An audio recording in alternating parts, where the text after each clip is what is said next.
streaming on YouTube. Let's start streaming on YouTube. How you guys all doing? Hope you guys are all doing out there in the world. Hope things are going really well. Hope everything's happening for everybody else.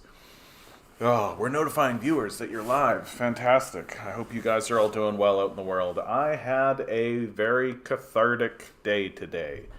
For those of you who have been tuning into the channel, you know that I have been struggling with my own stupidity. One of the things that's really helping me right now is I'm in a situation that is completely my fault. It is completely my fault. I've just acted like a dumb idiot, as people do, and it's like an ongoing thing, but it's actually really nice to be able to finally go like, oh, yeah, I've really stepped in it. I've got to wait for the other party to come to me so that I can apologize and make amends. Like, I think it's one of those situations where, like, I want to reach out and I want to keep, like, trying to make it right. You know what I mean? Like, I want to try to make it right, but just the act of reaching out to make it right is going to be seen as very aggressive and annoying. And so I've just got to let it lie and just accept that I'm the heel, right? That I'm the dummy because I'm stupid, you know? Because I'm stupid. It does happen. I won't get into the whole thing, but basically it's just girls. Just simple as that. I was pursuing a girl and I made an idiot of myself, more or less, and just being a dumb idiot. Because girls, and it's embarrassing. That's what it is. It's embarrassing. And to know that, like, I just kind of made an ass out of myself, and I know that I've done that. And so now, like, one day I know, maybe in like 6 months or a year, she'll come around and I'll just be like, hey, how you doing? And that'll be it.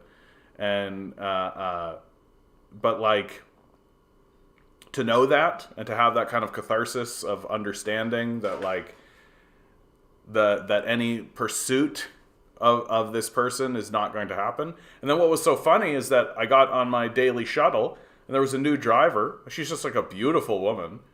And I had the greatest conversation. I asked her out to dinner and she said yes. So I'm like going through this absolute like I just turned 40, right? I'm going through this absolutely existential up and down and all around, like a roller coaster. I'm in an like, you know that scene from Anchorman, right? You know that scene from Anchorman where he's in the telephone booth and he's just like, I'm in a glass cage of emotion. That's essentially me. That I'm just in a glass cage of emotion. And, yeah, trying to do what I can to make it through, just like you guys. I'm so glad that you guys are here. Eric, I'm glad you're here. Cotton, grinning, absolute pleasure to see you guys. People on TikTok, I'm absolutely pleased to see you guys. Hopefully I'll actually get some viewers on TikTok. I worry that TikTok is just straight up shadow banned me, right? I just worry that it's straight up shadow banned me. Oh, I glanced over and there's a real question on TikTok. What do I think about veganism? I think the people who are doing veganism are absolutely doing the right thing.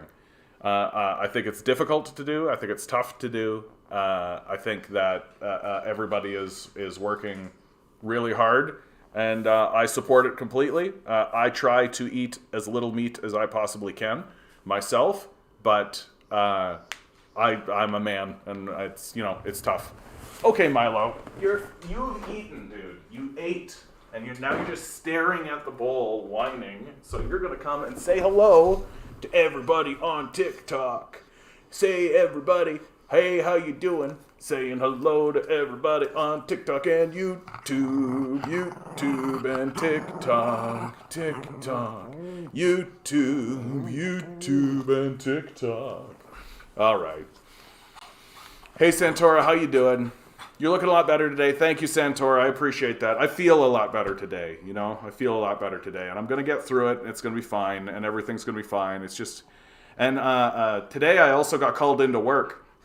Because capitalism is a crisis, right? And people called in sick. And it was literally... And there was like an event going on and all this kind of stuff. So I got called into work. And so I'm actually extremely tired. But today was actually a very, like, cathartic kind of a day, and I feel like I've finally got my head on straight.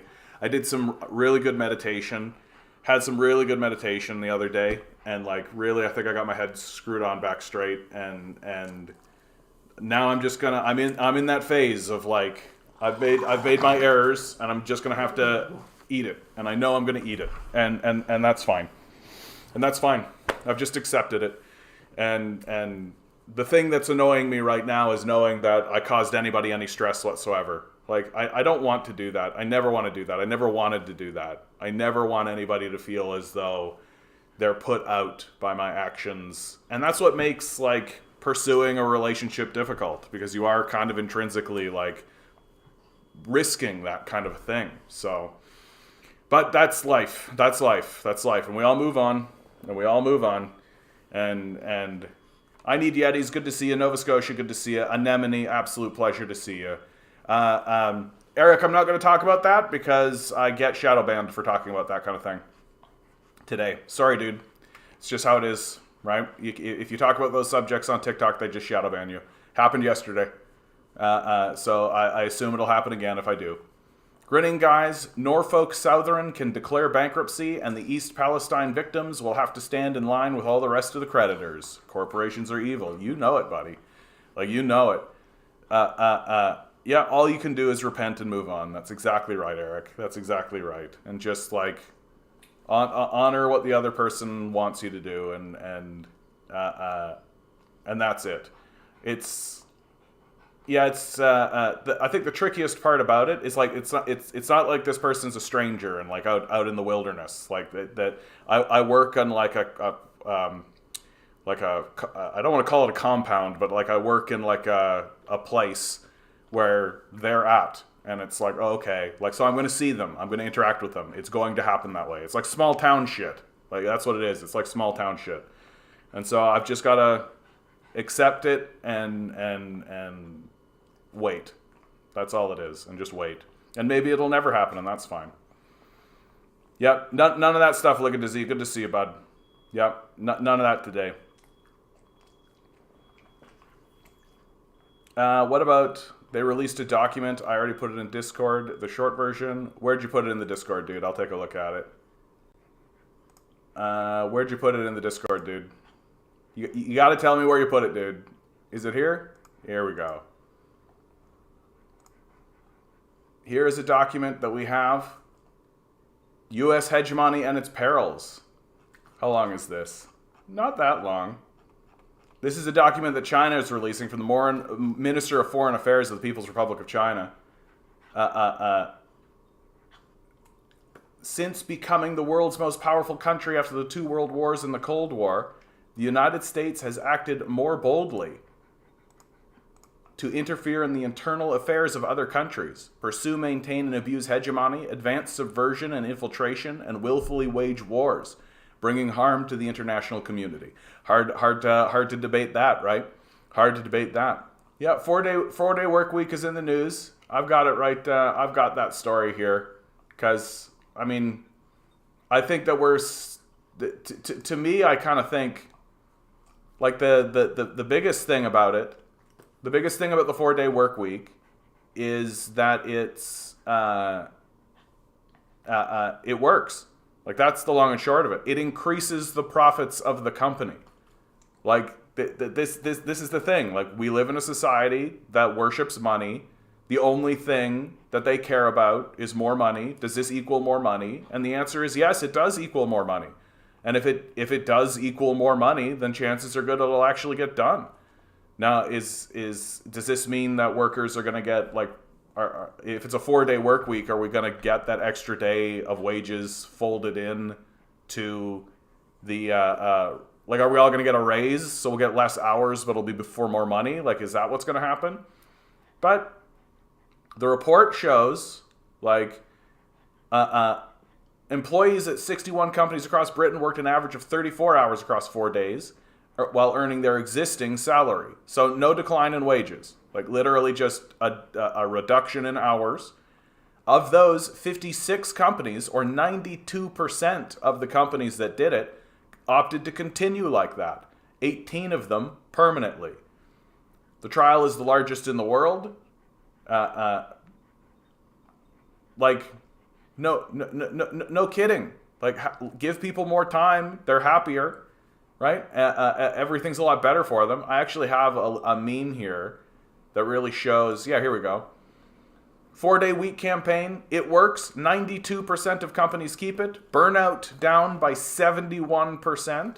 That's huge. Sick days down by 65%, while revenue goes up 1.4% on average. No question about it. The UK's 4-day work week trial was a huge success. It's time for the 4-day work week to go mainstream. I don't think they're going to do it. Like here in the West, like just because it increases profits by 1%, right? We love suffering, like we love suffering, and if it reduces suffering, we're very much like, this reduces suffering. What? Boo! We need people to suffer more. But who knows? Who knows what time will bring? Who knows what time will bring? The continuing on this article, U.S. hegemony and its perils. Like, the fact that this is coming out of the Chinese government is a really, really big deal. And even if you believe, even if you're going to sit there and be like, this is Chinese propaganda, what you're saying, you're spreading around Chinese propaganda, you should hear what the Chinese are saying, right? You should listen to what the Chinese are saying. The United States has developed a hegemonic playbook to stage color revolutions, instigate regional disputes, and even directly launch wars under the guise of promoting democracy, freedom, and human rights. Yep, sounds like the United States I know. Clinging to the Cold War mentality, the United States has ramped up bloc parties and stoked conflict and confrontation. It has overstretched the concept of national security, abused export controls, and forced unilateral sanctions upon others. It has taken a selective approach to international law and rules, utilizing or discarding them as it sees fit, and has sought to impose rules that serve its own interests in the name of upholding a rules-based international order. Yeah, sounds like the United States I know, guys. Like, sounds like the United States I know. For those of you who are just tuning in, this is a document that came out of the Chinese Ministry of Foreign Affairs, the People's Republic of China. Even if you think that this is propaganda, even if you're going to sit there and say, this is Chinese propaganda, you should know what the Chinese are saying about you. And this is what they're saying. This report, by presenting the relevant facts, seeks to expose the U.S. abuse of hegemony in the political, military, economic, financial, technological, and cultural fields, and to draw greater international attention to the perils of the U.S. practices to world peace and stability and the well-being of all peoples. That guy, good to see you. Kea, good to see you. Political hegemony, throwing its weight around. The United States has long been attempting to mold other countries and the world order with its own values and political systems in the name of promoting democracy and human rights. Instances of U.S. interference in other countries' internal affairs abound. In the name of promoting democracy, the United States practiced a neo-Monroe doctrine in Latin America, instigated color revolutions in Eurasia, and orchestrated the Arab Spring in West Asia and North Africa, bringing chaos and disaster to many countries. Yeah, so far so good. Like, show me the lie. In 1823, the United States announced the Monroe Doctrine, while touting an American for the Americans. What it truly wanted was an America for the United States. Since then, the policies of successive U.S. governments towards Latin America and the Caribbean region have been riddled with political interference, military intervention, and regime subversion, from its 61-year hostility toward and blockade of Cuba to its overthrow of the Allende government of Chile. U.S. policy on this region has been built on one maxim: those who submit will prosper. Those who resist shall perish. Show me the lie. Like, where's the lie? The year 2003 marked the beginning of a succession of color revolutions. The Rose Revolution in Georgia, the Orange Revolution in Ukraine, and the Tulip Revolution in Kyrgyzstan. The U.S. Department of State openly admitted playing a central role in these regime changes. The United States also interfered in the internal affairs of the Philippines, ousting President Ferdinand Marcos Sr. in 1986 and President Joseph Estrada in 2001 through the so-called People's Power Revolutions. Yeah, this is just spitting straight facts. Like, that's what's so fucking hard. Americans will look at this and be like, this is just Chinese propaganda. They're just trying to propaganda, but they're just spitting facts. Like, this is all this is. All of this is true. Like, where's the lie? I'll answer your question, Yetis, in a moment. In January 2023, former U.S. Secretary of State Mike Pompeo released his new book, Never Give an Inch, Fighting for the America I Love. He revealed in it that the United States had plotted to intervene in Venezuela. The plan was to force the Maduro government to reach an agreement with the opposition, deprive Venezuela of its ability to sell oil and gold for foreign exchange, exert high pressure on its economy, and influence the 2018 presidential election. The U.S. exercises double standards on international rules, placing its self-interest first. The United States has walked away from international treaties and organizations and put its domestic law above international law. On April 2017, the Trump administration announced that it would cut off all U.S. funding to the United Nations Population Fund, with the excuse that the organization supports or participates in the management of a program of coercive abortion or involuntary sterilization. The United States quit UNESCO twice in 1984 and 2017. In 2017, it announced leaving the Paris Agreement on climate change. In 2018, it announced its exit from the UN Human Rights Council, citing the organization's bias against Israel and failure to protect human rights effectively. In 2019, the United States announced its withdrawal from the Intermediate Range Nuclear Forces Treaty to seek unfettered development of advanced weapons. In 2020, it announced pulling out of the Treaty on Open Skies. The United States has also been a stumbling block to biological arms control by opposing negotiations on a verification protocol for the Biological Weapons Convention and impeding international verification of countries' activities relating to biological weapons.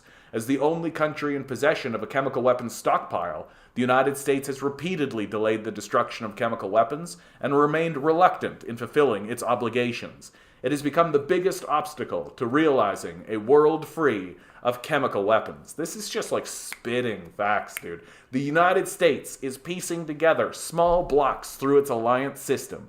It has been forcing an Indo-Pacific strategy onto the Asia-Pacific region, assembling exclusive clubs like the Five Eyes, the Quad, and AUKUS, and forcing regional countries to take sides. Such practices are essentially meant to create division in the region, stoke confrontation, and undermine peace. The U.S. arbitrarily passes judgment on democracy in other countries and fabricates a false narrative of democracy versus authoritarianism to incite estrangement, division, rivalry, and confrontation. In December 2021, the United States hosted the first Summit for Democracy, which drew criticism and opposition from many countries for making a mockery of the spirit of democracy and dividing the world. In March 2023, the United States will host another Summit for Democracy, which remains unwelcome and will again find no support. Just like, this is a great document, Eric. Thanks so much. I'm reading this whole thing. This is a great document. Military hegemony, wanton use of force. The history of the United States is characterized by violence and expansion. Since it gained independence in 1776, the United States has constantly sought expansion by force. It slaughtered Indians, invaded Canada, waged a war against Mexico, instigated the American-Spanish War, and annexed Hawaii. After World War II, the wars either provoked or launched by the United States included the Korean War, the Vietnam War, the Gulf War, the Kosovo War, the war in Afghanistan, the Iraq War, the Libyan War, and the Syrian War, abusing its military hegemony to pave the way for expansionist objectives. In recent years, the U.S. average annual military budget has exceeded $700 billion, accounting for 40% of the world's total, more than the 15 countries behind it combined. The United States has about 800 overseas military bases, with 173,000 troops deployed in 159 countries. According to the book, America Invades, How We've Invaded or Been Militarily Involved with Almost Every Country on Earth, the United States has fought or been militarily involved with almost all of the 190-odd countries recognized by the United Nations, with only 3 exceptions. The 3 countries were spared because the United States did not find them on the map.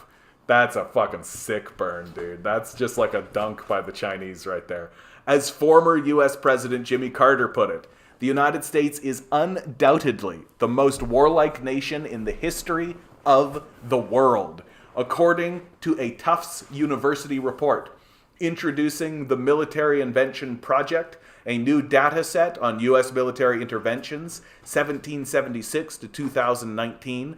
The United States undertook nearly 400 military interventions globally between those years, 34% of which were in Latin America and the Caribbean, 23% in East Asia and the Pacific, 14% in the Middle East and North Africa, and 13% in Europe. Currently, its military intervention in the Middle East and North Africa and Sub-Saharan Africa is on the rise. Alex Lowe, a South China Morning Post columnist, pointed out that the United States has rarely distinguished between diplomacy and war since its founding. It overthrew democratically elected governments in many developing countries in the 20th century and immediately replaced them with pro-American puppet regimes. Today, in Ukraine, Iraq, Afghanistan, Libya, Syria, Pakistan, and Yemen, the United States is repeating its old tactics of waging proxy, low-intensity, and drone wars. U.S. military hegemony has caused humanitarian tragedies. Since 2001, the wars and military operations launched by the United States in the name of fighting terrorism have claimed over 900,000 lives, with some 335,000 of them civilians, injured millions, and displaced tens of millions. The 2003 Iraq War resulted in some 200,000 to 250,000 civilian deaths, including over 16,000 directly killed by the U.S. military and left more than 1 million homeless. The United States has created 37 million refugees around the world. Since 2012, the number of Syrian refugees alone has increased tenfold. Between 2016 and 2019, 33,584 civilian deaths were documented in the Syrian fightings, including 3,833 killed by U.S.-led coalition bombings, half of them women and children. The Public Broadcasting Service reported on 9th November 2018 that the airstrikes launched by U.S. forces on Raqqa alone killed 1,600 Syrian civilians.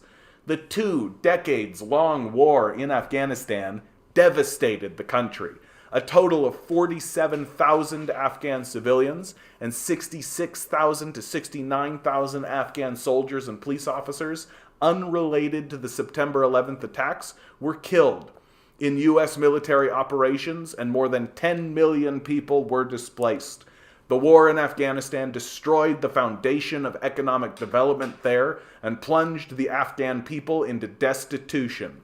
After the Kabul debacle in 2021, the United States announced that it would freeze some $9.5 billion in assets belonging to the Afghan Central Bank, a move considered as pure looting.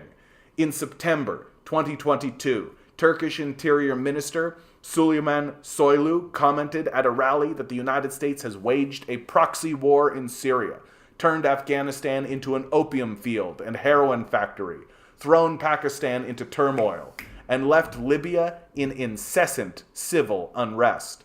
The United States does whatever it takes to rob and enslave the people of any country with underground resources.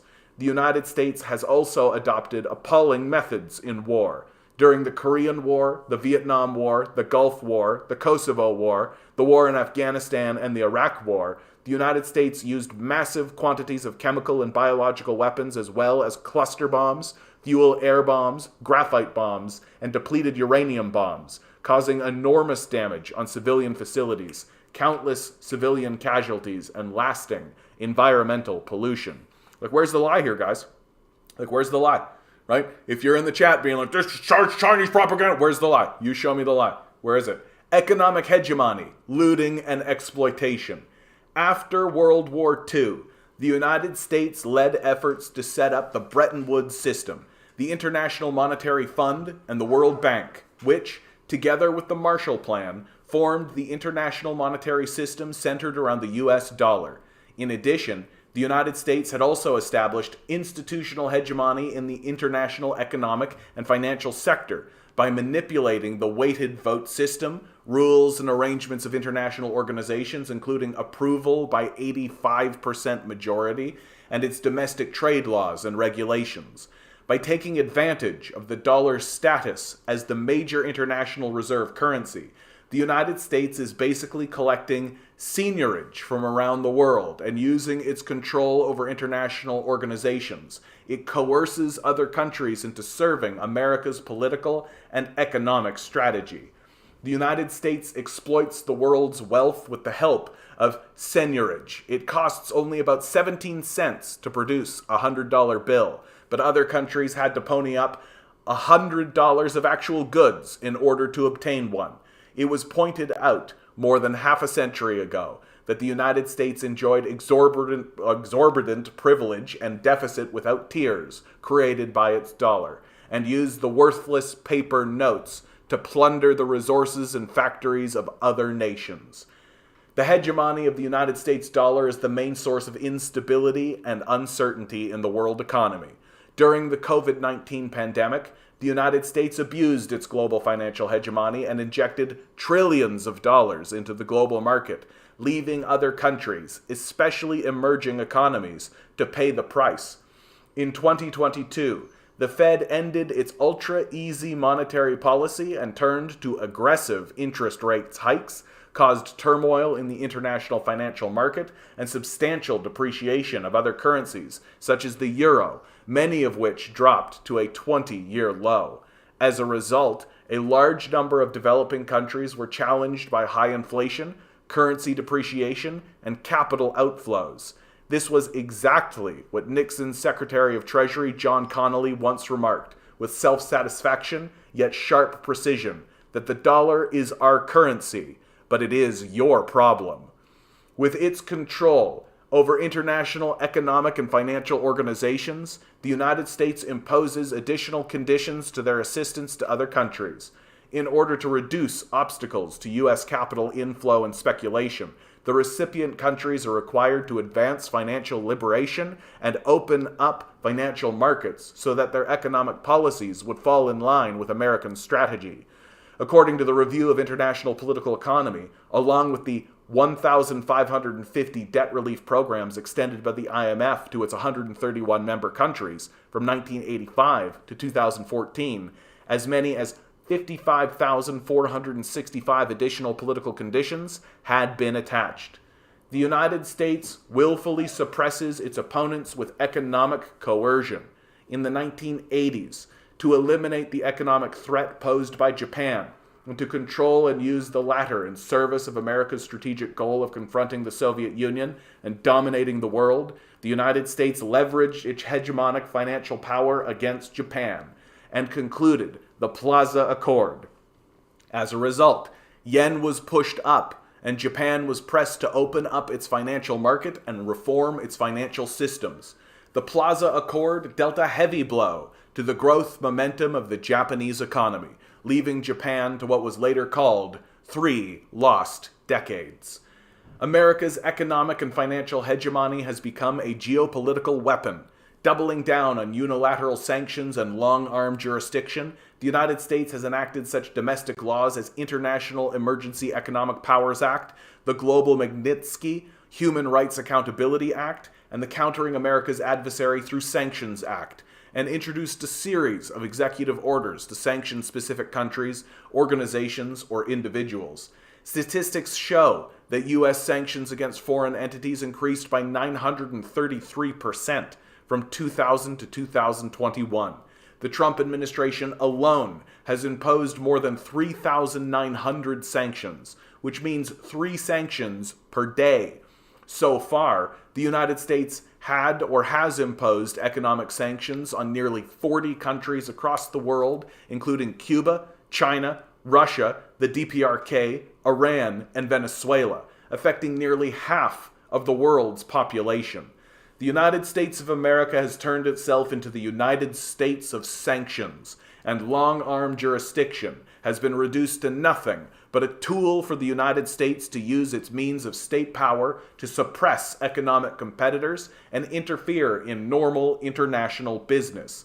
This is a serious departure from the principles of liberal market economy that the United States has long boasted. 4. Technological hegemony, monopoly, and suppression.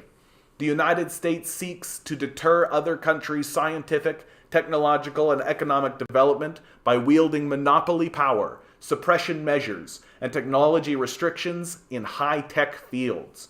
The United States monopolizes intellectual property in the name of protection, taking advantage of the weak positions of other countries, especially developing ones, on intellectual property rights and the institutional vacancy in relevant fields. The United States reaps excessive profits through monopoly.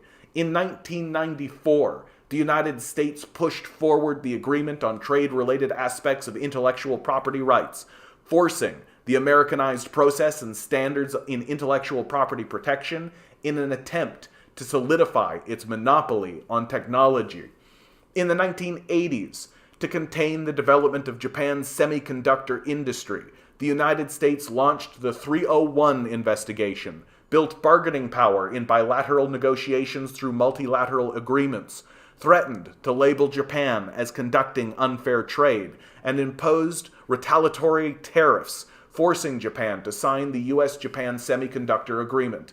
As a result, Japanese semiconductor enterprises were almost completely driven out of global competition, and their market share dropped from 50% to 10%.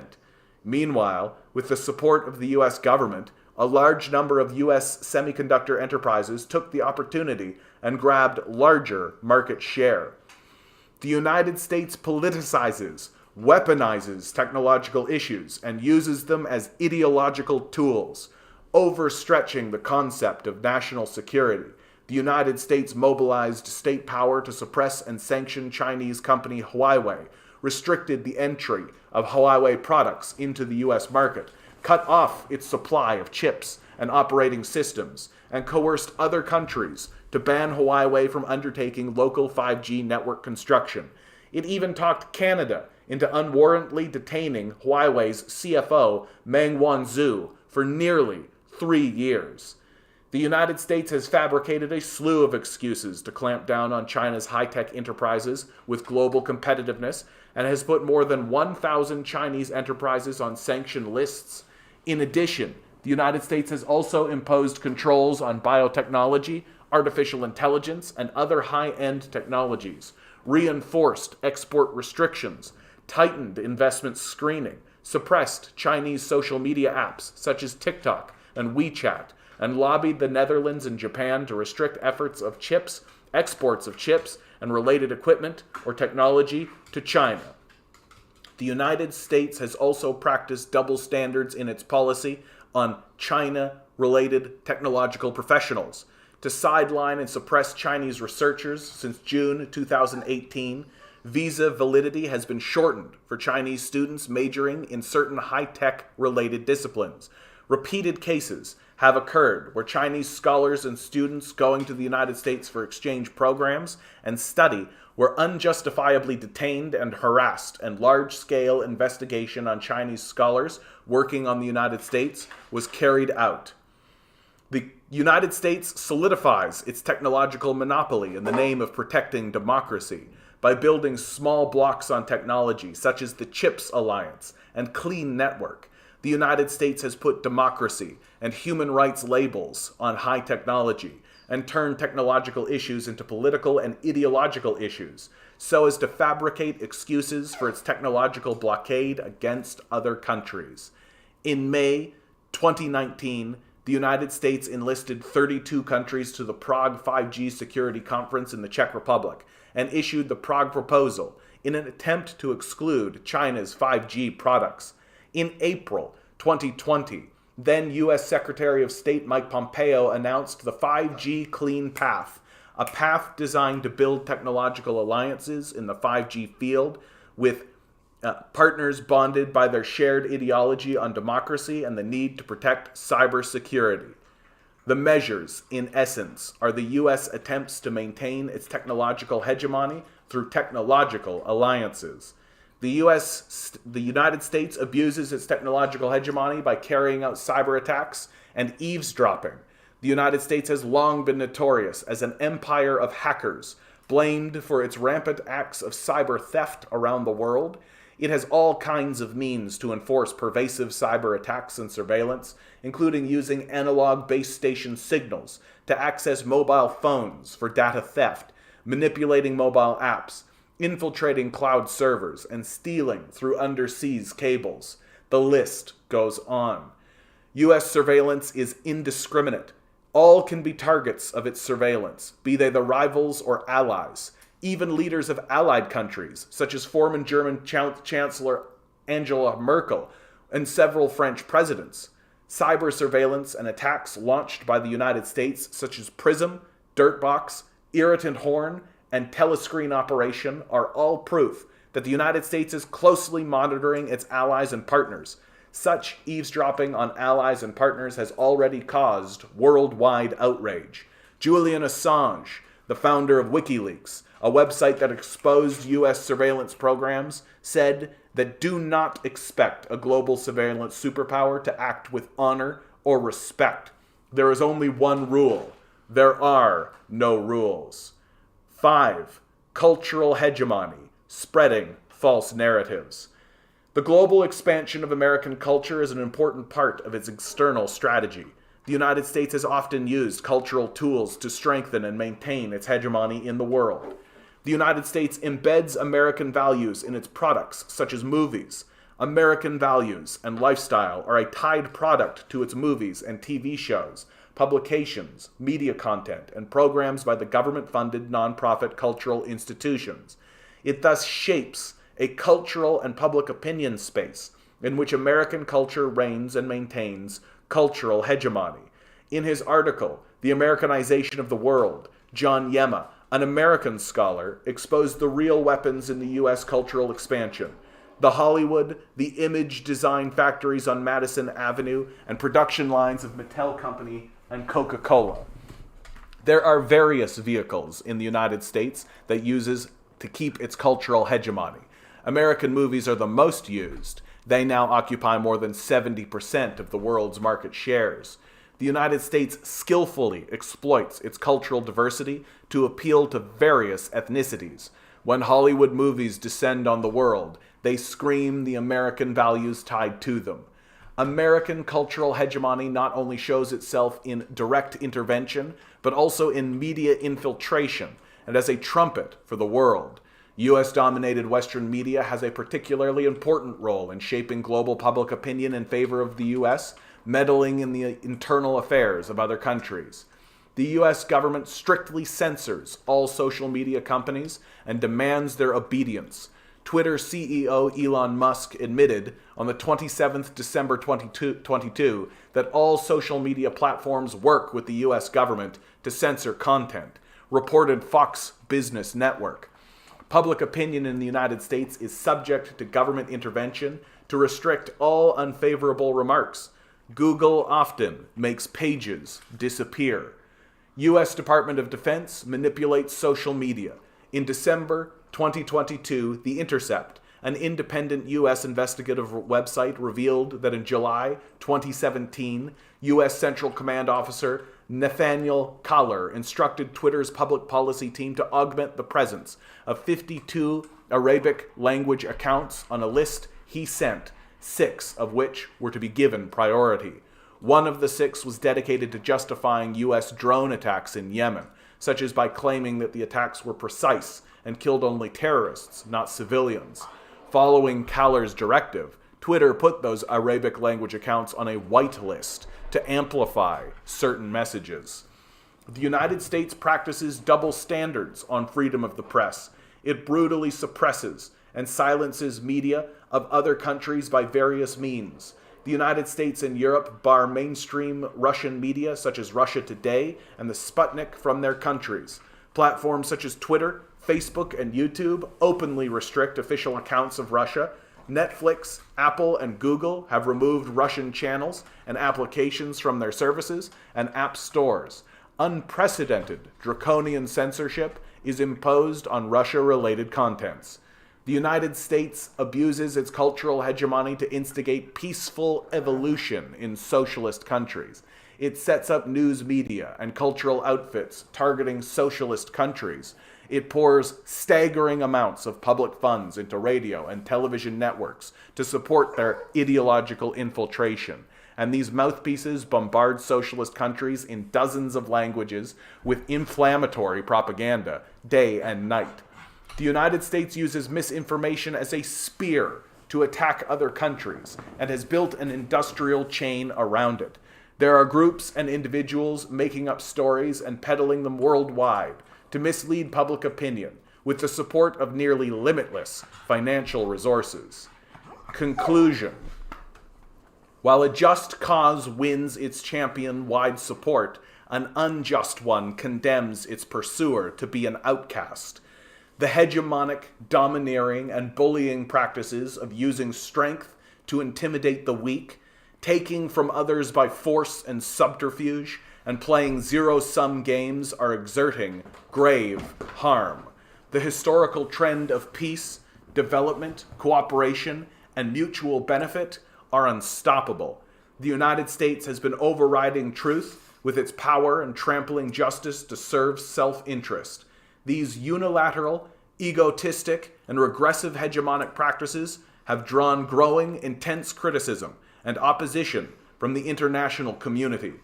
Countries need to respect each other and treat each other as equals. Big countries should behave in a manner befitting their status and take the lead in pursuing a new model of state-to-state relations featuring dialogue and partnership, not confrontation or alliance. China opposes all forms of hegemonism and power politics and rejects interference in other countries' internal affairs. The United States must conduct serious soul-searching. It must critically examine what it has done, let go of its arrogance and prejudice, and quit its hegemonic, domineering, and bullying practices. Where's the lie? Where's the lie? Like, where's the lie? Where's the lie? Where's the lie? CC, you'll find, buddy, that I'm more than happy to talk to you. The reason why I don't talk to TikTok chat is the TikTok chat is often full of Nazis. And that's just the long and short of it. Dude, what a fantastic article. Thank you so much, Eric. I appreciate it. If you want to have a genuine conversation, CC, you start it up, okay, bud? Try not to get on the bingo card, okay? I'm going to save this one. That's a good one, dude. And somebody asked, I don't remember who asked. Somebody asked, yeah, here you go. I'm just going to put that in the chat. Boom. And boom. Spread this one around.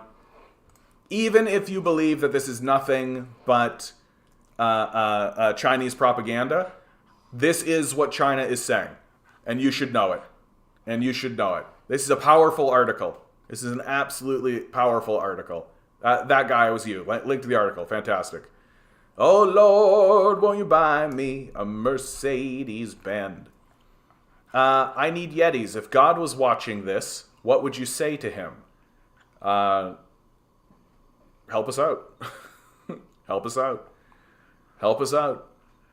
Like, Yetis, I mean, if you follow the channel for any length of time, you know that I'm a theist. Like, pray. Like, pray. That's all we got. Like, it's what we've got left. It's going to take a miracle. It's going to take a miracle. So start praying. And if God was watching this, that's what I would say. Hey, how about you help us out? How about you help us out? How about we get some come to Jesus moments? How about we have some meeting Jesus on the road to Damascus moments? How about we get some people in the conversation who have previously been one way and then suddenly switched to another? Wouldn't it be crazy if someone like Jordan Peterson started coming out and saying, hey, this is crazy. We got to stop all this. Wouldn't it be crazy if someone like Ben Shapiro started standing, you know what, this is crazy. We got to stop doing this. Wouldn't that be absolutely insane? And so that's what I say. That's what I say. Where's the road to Damascus? Where's Paul on the road to Damascus? Where's Jesus Christ in all of this? Where is the people who used to be fascists and aren't anymore? Where are the high-profile people? Where's Steven Crowder suddenly having his eyes opened by a blaze of light, going, "Oh God, we've got to change our ways," right? That's what I would say, and that's what I do say. That God, if you're listening, we really sure could use a miracle down here. Content. Oh, that march in Germany is in public freakout. It's the only thread about a march in Germany, so it should be easy to find. I don't know what you're talking about even, dude. Every place has a march now. There's marches going on everywhere. The whole thing is a catastrophe. Isaac says, good to see you, by the way, Isaac. We don't realize that hundreds of thousands have died before, during, and after these U.S. coups. Over 200,000 just in Guatemala alone. Another 80,000 in El Salvador in the 1980s. 35,000 in 1932. Yeah, it's a friggin' catastrophe.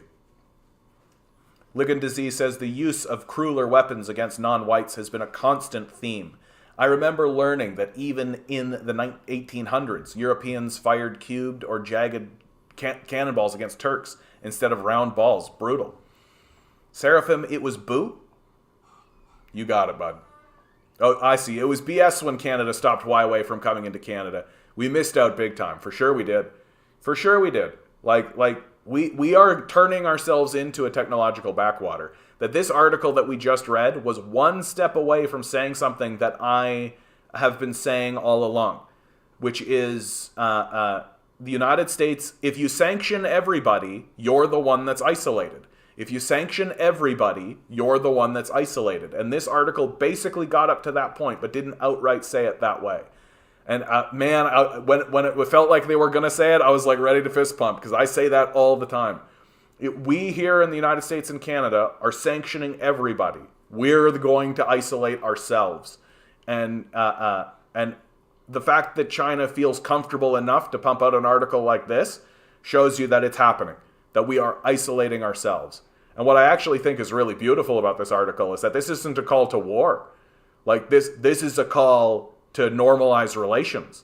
That this isn't like we are going to fight back against the United States and destroy them. This is a call to be like, we need the United States to do some soul searching. We need to normalize relations. We need countries to be treating each other with respect, with equality. Like, that's what I think is really wonderful about this article. That at the end of the day, while it is like an indictment of the United States and its hegemonic systems, it isn't a call to war. Lolo, by the way, no way, bro. This is predictable. World War III. I mean, yeah, Russia. Yeah, all of this is happening. Definitely, Lolo. I can't really talk about that, Lolo, because I get shadow banned on TikTok for talking about that. So sorry. Come in on Monday if you want to talk about that. I do a just YouTube exclusive stream on Monday so that we can keep the TikTok kiddies out more readily. And we can have a pretty open conversation about that subject. Hello, Conrad. I assume you meant Comrade, Urban Chaos Girl, but I'll take it. Conrad, that's fine. Broccoli Cheddar Rice, good to see you, bud. Good article. What a fucking good article. I'm so happy that I read that article. That's a powerful article, that article. CC says, going live on 2 platforms, ignoring chat on one and requiring comments to subscribe on the other is a clear sign you fear genuine discussion with anyone who doesn't 100% agree with you. Absolutely false. Just absolutely false, dude. Like, straight up. Yeah, oh, you had to come over to YouTube, yeah. Oh, yeah. Can we talk about Ohio incident? Yeah, I mean, like, the Ohio incident should, if you don't know anything else about what's going on in the world, if you don't know anything else about what's going on in the empire, the idea that Joe Biden went and visited another country overseas in Europe instead of going to Ohio should tell you everything. Like, they don't care about their own people. They don't care at all. That, like, the what is happening in Ohio is nothing short of a domestic tragedy, and they're treating it exactly the same way they treated Katrina. They're just bailing. They're bailing on the citizens. They're bailing on the populace. They don't care about what they're doing. And at the end of the day, the company that's responsible for it will see no punitive damages and probably actually get a bailout. That's probably what'll happen, right? It's pretty stunning, in fact. It's pretty stunning to see the country turn on itself like this. It doesn't sit right with me to require someone to subscribe to you in order to have a discussion. The reason why I do that, CC, is that I get a lot of Nazis. Like, I'll be straight up with you, bud. Like, I get a lot of Nazis that I used to let anybody into the thing without subscribing, without doing that. And not only would I get a lot of Nazis, I would get just a lot of spammers, and I would get brigaded a lot. And so my chat would just be full of Nazi propaganda and lots of crazy shit. And I would be spending my whole time fighting it. And so by forcing a subscription, forcing people to wait a moment, forcing, and then also the stream, like, you can't just vomit stuff into the stream. There's a time on it.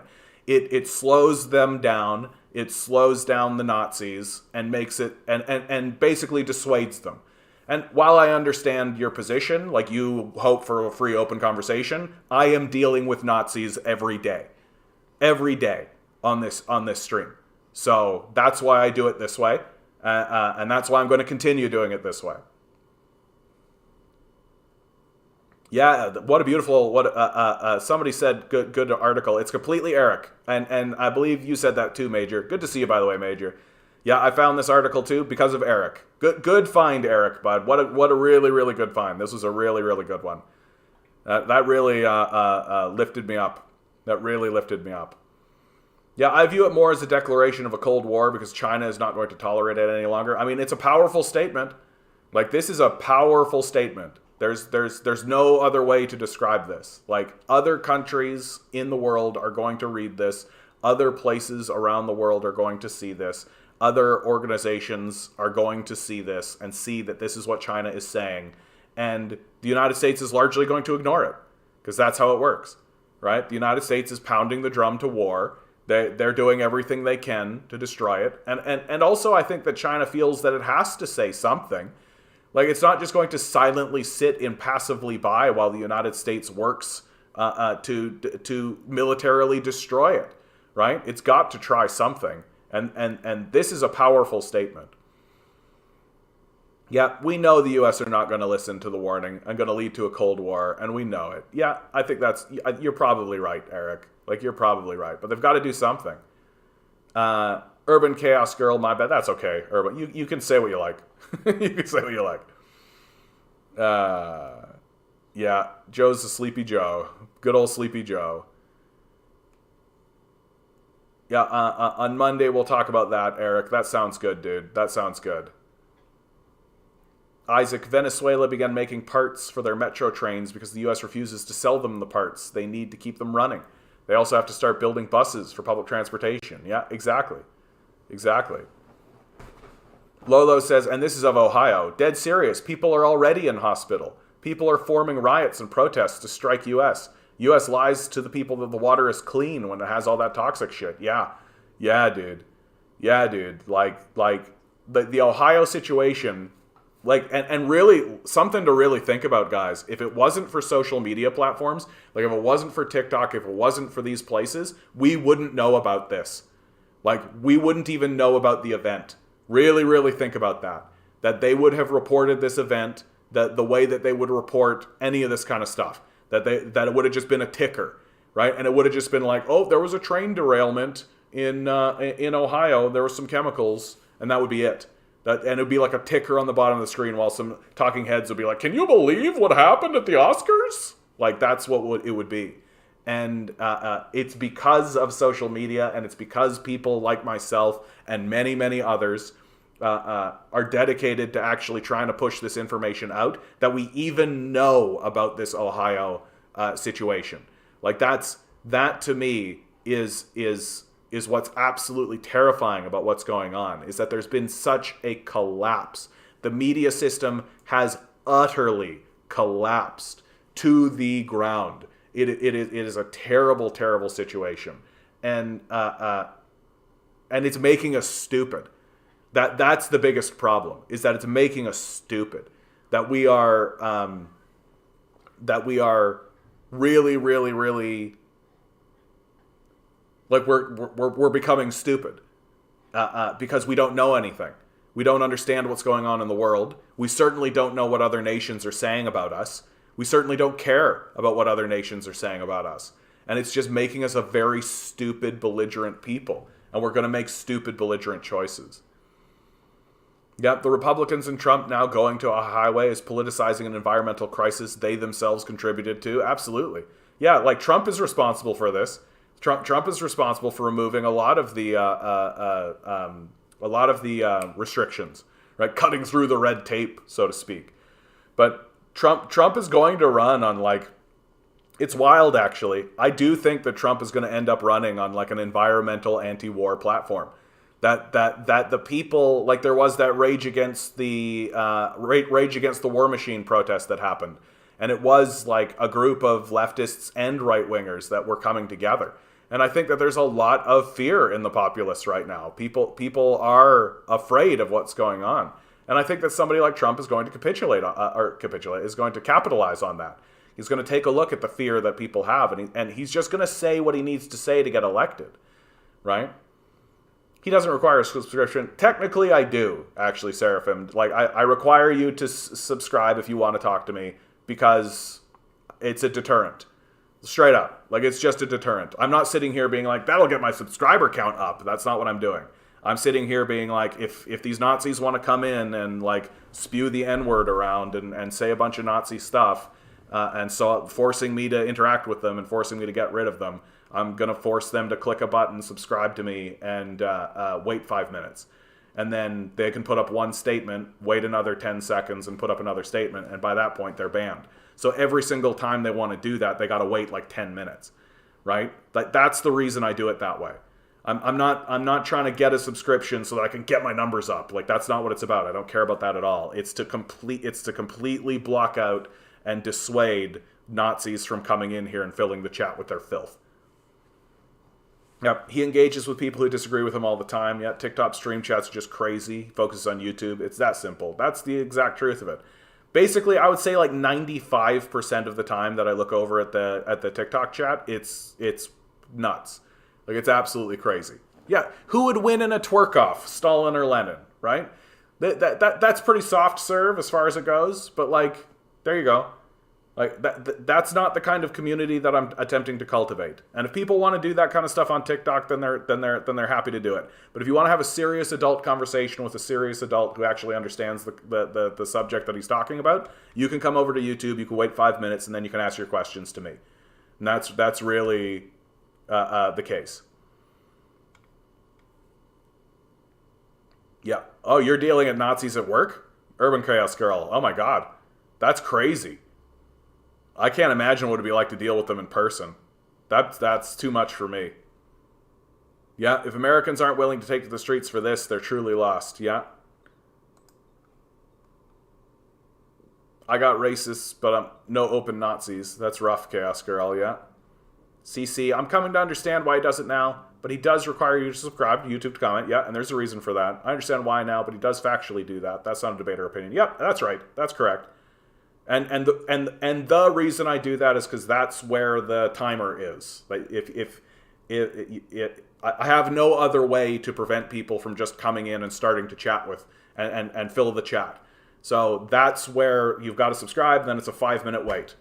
So that's and that's the reason I do it. Yeah, it is actually painful to interact with mainstream media. Yeah, it is painful. I'm having more and more conversations with just like normal people, with normies, what we call normies, and it's pretty obvious that like most of the people out there like do not know the basic facts of what's going on. They straight up do not know the basic facts about what's going on. That we are being stupefied. Yeah, Biden goes somewhere else rather than to Palestine, Ohio. You think the Americans don't care their own people? Yeah, they will care about you. Lolo, I visited that city because I live near. Oh, okay, so Lolo's got like first-hand account. Amazing. Well, amazing. I mean, horrifying. I visited that city because I live near. There's freaking National Guard with masks in that city. People selling free water. This is just crazy. The city's all locked up. Brutal. Brutal. CC, I apologize for jumping to conclusions on why you limit comments, but I hope you understand why one would assume requiring a subscription to have ill intentions. Yeah, well, it's over now. We've done it. Good to see you, CC. And I hope you'll stick around and interact. If you actually want to ask some questions, bud, you go right ahead. If you think I'm not interacting with people who disagree with me, you disagree with me. See what happens. Just as long as you don't insult me. I need Yetis, says the Ohio governor and EPA director fake photo op PF drinking glass of water today shows America is a joke. What? What are you talking about, bro? The Ohio governor and EPA director fake photo op of drinking glasses of water today. Dude, that's brutal. They're literally in Ohio, like drinking glasses of probably bottled water sold from Nestle to be like, the water's fine. Hayuk, hayuk, hayuk. Bro. Like, this is what I'm talking about. Like, it's wild to watch the ruling class not take this seriously. Like, that's what's wild, is that our ruling class are acting like children and are trying to convince us to act like children too. Like, this is a very serious thing that's happened. It's an extremely serious thing that's happened. And these guys are walking around pretending like this is like, that's, yeah, you know, these things happen and, you know, we're trying to do our best for all the people and I'm just going to drink a glass of water from a Nestle bottle and that proves that the water's fine. Like, brutal. Yeah, blaming Trump is a bit too forgiving of the current president. The one who crushed the rail strike, which warned this was only a matter of time. Yeah. Like, brutal, man. Like, absolutely brutal what we're experiencing. I forgot what articling at, but they said that Trump was wanting to reinstate firing squads in the guillotine. He wanted to kill drug dealers on camera and show all the American public. Ugh.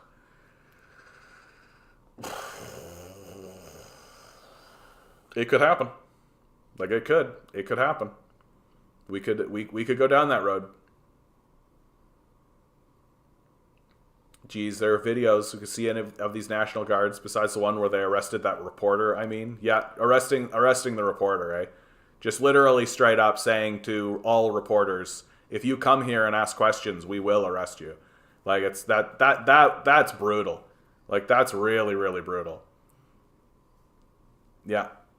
Lolo saying that he did see it. Well, and Lolo, if you donate $1 to my Patreon, which is in the description, it gets you in my Discord, and then you can disseminate that information to everybody. And perhaps I can get it up on my own channel. So that's just reaching that out to you. Good opportunity to say like, share, subscribe, guys. Hit the bell, hit the whistle, hit the just do all the stuff that's free to do, right? Like hit the thing, hit the I don't know, hit the like button. I've got 4,000 likes on TikTok. There we go. Thank you, TikTok. I value and appreciate that. That's really nice. TikTok's being kind to me today. That's good. All I got to do is not talk about that one thing that you're not allowed to talk about. Trump repealed rail laws passed by the Obama administration. Yeah, they are all to blame. Like, it's the system that's to blame. That's the thing to always remember. It's the system itself that is to blame. That they want you to try to blame individuals. They want you to be like, oh, it's Trump. No, it's more Biden who's at fault. No, it's Obama that's actually at fault. They want you to do that like Spider-Man meme where they're all pointing at each other, right? Because then you won't actually have a genuine conversation about how it's the system itself that is the problem. That the system incentivizes this kind of behavior. It incentivizes these sorts of people to go to the top. It incentivizes the deregulation of industry. It incentivizes the destruction of the ecosystem. It incentivizes the commodification of our lives. That's what it's doing. And to try to point and say it's actually Biden, no, it's Trump, no, it's Obama, no, it's this, no, it's that, no, it's the other, is missing the point entirely. That the problem is capitalism. The problem is capitalism. And I've got this great Rolling Stones article. Bernie Sanders' new book, It's Okay to Be Angry About Capitalism, tops charts on first day. Bernie Sanders staying relevant in the conversation. And this is absolutely one of those moments where, like, a channel like mine looks at this. Oh, it's okay to be angry about capitalism. Oh, good. It's okay to be angry about capitalism, right? Here you go. Yeah. most people don't have time to know the basic facts. Ignorance is based into the system. Well, I mean, it would be so easy to disseminate some of these facts. Like a little meme like this, where it's just like bullet point, bullet point, bullet point, bullet point, right? That disseminates so much more information so quick, much more quickly than what our quote unquote mainstream does. What the fringe corporate media has to say. The fringe corporate media is really interested in just bogging us down in dumb bullshit and having us talk about like Chinese balloons and stuff. Like the Chinese balloon thing should be the breaking point for most people, right? Did I have that yesterday or did I have that today? Oh yeah, here it is. A Jacobin article. Only U.S. war makers could create a panic as absurd as the spy balloon fiasco. Like, that's literally while the Ohio derailment was happening. While the Ohio derailment was happening, we were all talking about balloons. We were talking about Chinese balloons and taking seriously the idea that, oh yeah, the Chinese are spying on us with balloons, even though they've got satellites. Like, the Chinese middle class seems to have... Good to see you, by the way, Marcus. The Chinese middle class seems to have emerged abruptly. It still surprises me when a movie bombs domestically but makes a profit internationally. Well, I mean, if you've got a brain in your head, you're trying to make movies that can sell in China. Like, it's simple math.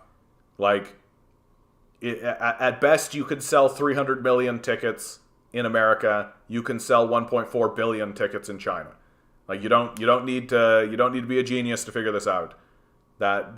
Sometimes they make movies that they don't really care if they're going to do well in America. That the market that they're actually attempting to get into is the Chinese market. Yeah, people can barely afford to live and can't stop working, yeah. Oh, Marcus, I had a real roller coaster of a week that I think is finally coming to a close now. I'm finally on the upswing. I asked a woman out and she said yes. So, can't complain about that. Probably going to have a date sometime soon. Can't complain about that. Isaac Cabrera. Obama went to Flint and pretended to drink the water there. Yeah, absolutely. It's all performative, right? It's all just WWE stuff, right? It's all just WWE stuff. Rusty says, hopefully I can leave Ohio before the year is up. I wish I could escape this country as a whole. Oh, dude. I don't want to live on this planet anymore. It's kind of more or less where I'm at. Like... What a crazy world we're in. What a crazy world we're in. And I can't possibly imagine what my mindset would be and how it would be if I wasn't doing this channel. If it wasn't for doing this channel, I think that I would just feel insane. I would feel insane. And it like you see guys like walking down the street and they're like babbling at themselves and they're like oh blah, blah, blah. I feel like I would be one of those guys. Like, no lie about it. That I think that knowing this stuff and not being able to talk about it, or when you talk about it, being treated like a crazy person, would drive you mad. Would absolutely drive you mad. And I can't stay away from this stuff. I've always been fascinated by this stuff, and I have tried to stop at one point, but I can't. I just straight up can't. Wait, what happened to Ohio? I thought it was a manufacturing plant that was burnt down. Eric, do you just not know? Oh my God, dude, there was a train derailment that happened in Ohio, and the train was full of chloride vinyl, and then they had to do one of them exploded. They had to do a controlled burn to prevent further explosions. And there are pictures of like pillars of smoke in the sky and stuff, dude. And like the local wildlife is dying. They're talking about acid rain happening. Local water systems are just full of chemicals. Like it's a Chernobyl level event. Like it's a Chernobyl level event. It's an absolute disaster, dude. And if you don't know about it, you go and Google it. Like it's very, very serious. I've reported on it on this channel several times, so I'm not gonna get too bogged down on it. But it's a major event. And if someone like you, Eric, who comes to my channel fairly regularly, doesn't know about it, think about what the normies are like. Like, if it wasn't for social media, we'd all be screwed. We just wouldn't know. We just wouldn't know. CC says, to be clear, I think there are serious issues with any 100% capitalistic system. I just don't think a 100% communistic system can work either. Well, what's interesting about that comment, CC, is that we are in a period of growth. That communism as a concept is a growing concept. That it's not it's never been achieved because it's never really been permitted or given the oxygen it needs to actually grow on its own terms.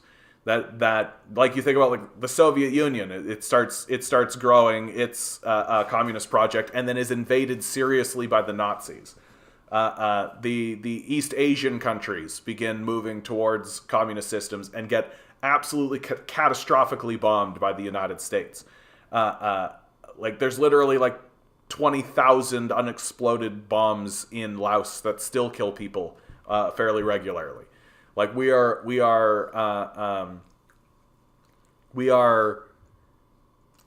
really seen a truly communist system. But what I can tell you is that the countries that are pursuing it, the people are better off for it. Like that's the truth. And nobody can ever convince me that the people of the Soviet Union or China are worse off for having adopted a party that is moving towards communism. That they 100% are. And like very simple facts. Like, did you know that in the Soviet Union, rent was capped at 5% of income? Do you have any idea how different my life would be if my rent was capped at 5% of income? Like my life would be dramatically different. And way improved instantaneously. It would be instantaneous. I would have a much, much better, and our economy would be stronger. We would actually have people with disposable income, so just that one simple change, that one simple idea that like we shouldn't allow rent gouging to occur, would dramatically alter the relationship that people have with their surroundings and their economy. But capitalists can't do that. All they understand is the worship of money. That's all they understand. Content says, I got a guy at work who told the truth about the conflict, and my God, I don't feel crazy. I didn't even prompt him. He said it himself.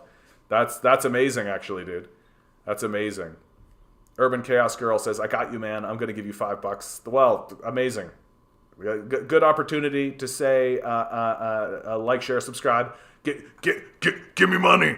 Give me money. I hate asking for money, but it's part of the job, right? If you don't promote yourself, who's going to promote you, right? Do all the things that are free at the very least, if you could, guys. Please like the stream. Please be sure to. We gotta fight the algorithm. That's the hard truth. The algorithm's not going to promote us. We got to promote ourselves. By the way, Donald Trump visited Ohio, a decontainment zone in Ohio, and stands with the people. Oh my God. The people of Ohio are going to vote for Donald Trump just for doing that. Like, just for doing that. Even though, like, Trump is a grifter. But, like, he understands that there's, like, he's attempting to build a campaign for himself to become the president again, right? And looking at an event like this, it's like, what a political whiff for Biden. Like, and you think Trump's not going to bring it up? Like, you think they're going to get into a debate and Trump's not going to talk about it? Like, this is a major catastrophe. I actually think this is worse than Katrina. Like, Katrina, you could at least be like, there was a hurricane that came, right? Like, there was a whole situation with that, all that kind of stuff. But this is a situation that capitalism manufactured itself. And for sure, Trump is going to stand there and be like, that this is Joe Biden's problem. This happened on Joe Biden's watch. That's what he's going to say. This happened on Joe Biden's watch. It never would have happened if I had been in office, right? That's exactly what it's going to say. And it's going to resonate. It'll certainly resonate with the people of Ohio.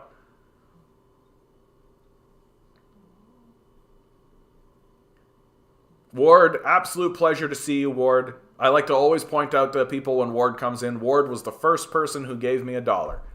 And I think about that every single time I see a Ward. I think about that all the time. You were the first guy who actually threw a little bit of money my way, and it made me believe that this was possible. It made me believe that I could actually do this, and that I could successfully become like an influencer or whatever the fuck this is supposed to be, just a commentator. And so when you're in, bud, I'm always interested in what you're talking about. Have we had the Chris Sky talk yet? Now, I tend to find Chris Sky to just be like a weirdo off on the side. That's more or less my opinion. I don't know specifically what you know or what event has happened because I don't pay that much attention to Chris Sky. You know, like he's a weird little neo-Nazi fringe fascist. You know, like it's and he's the method that he has chosen to interact with the social media system is through bombastic events. He does crazy, stupid things to get attention. That's more or less his whole shtick. And as long as you're paying attention to him and giving him clicks and interacting with him, then he wins. Which is why, more or less, I don't pay attention to him. Because the simple act of paying him any attention is what fuels him. Right? That a weird, creepy weirdo like him just needs to be ignored. It's like back in the early days of the internet. It's just don't feed the trolls. Right? Chris Sky is a troll. Don't feed the trolls. Like, unless he's actually done something serious. Broccoli Cheddar Rice, if it weren't for this channel, we'd feel insane over here too. Thanks for what you do. Thank you, Broccoli Cheddar Rice. I appreciate it. I appreciate it. So we're all in it together. We must be really desperate. Marcus, yeah. Trump is a con artist. Yeah, the epitome of the worst capitalism has to offer, for sure. And what makes Trump interesting, though, is that he's a different kind of politician, right? Like, Biden represents sort of the old guard.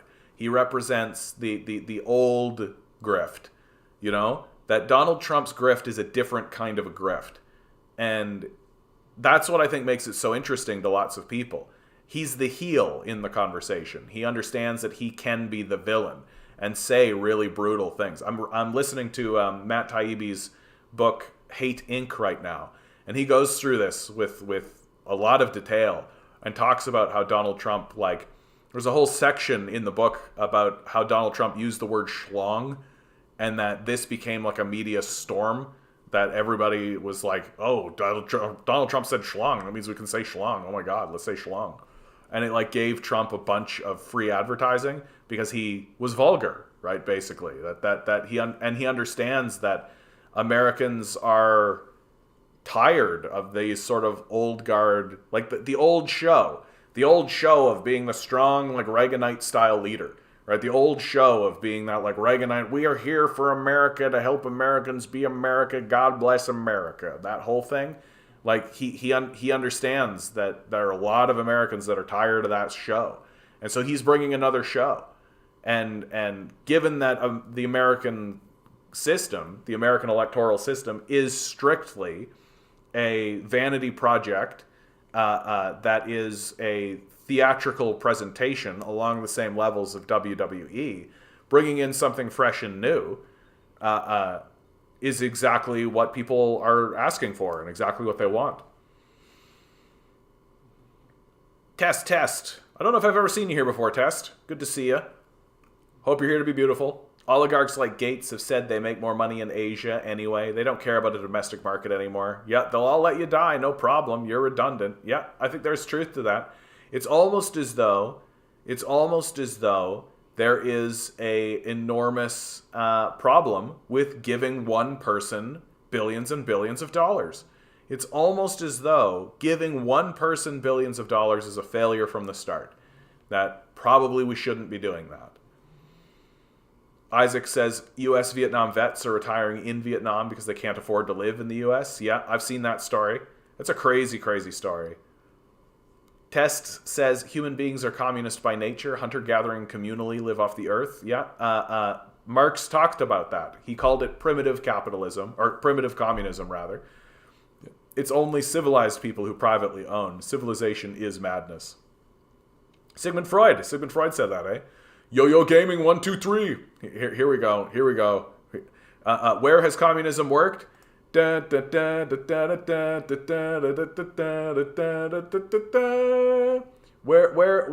is it on the bingo board? I'm sure.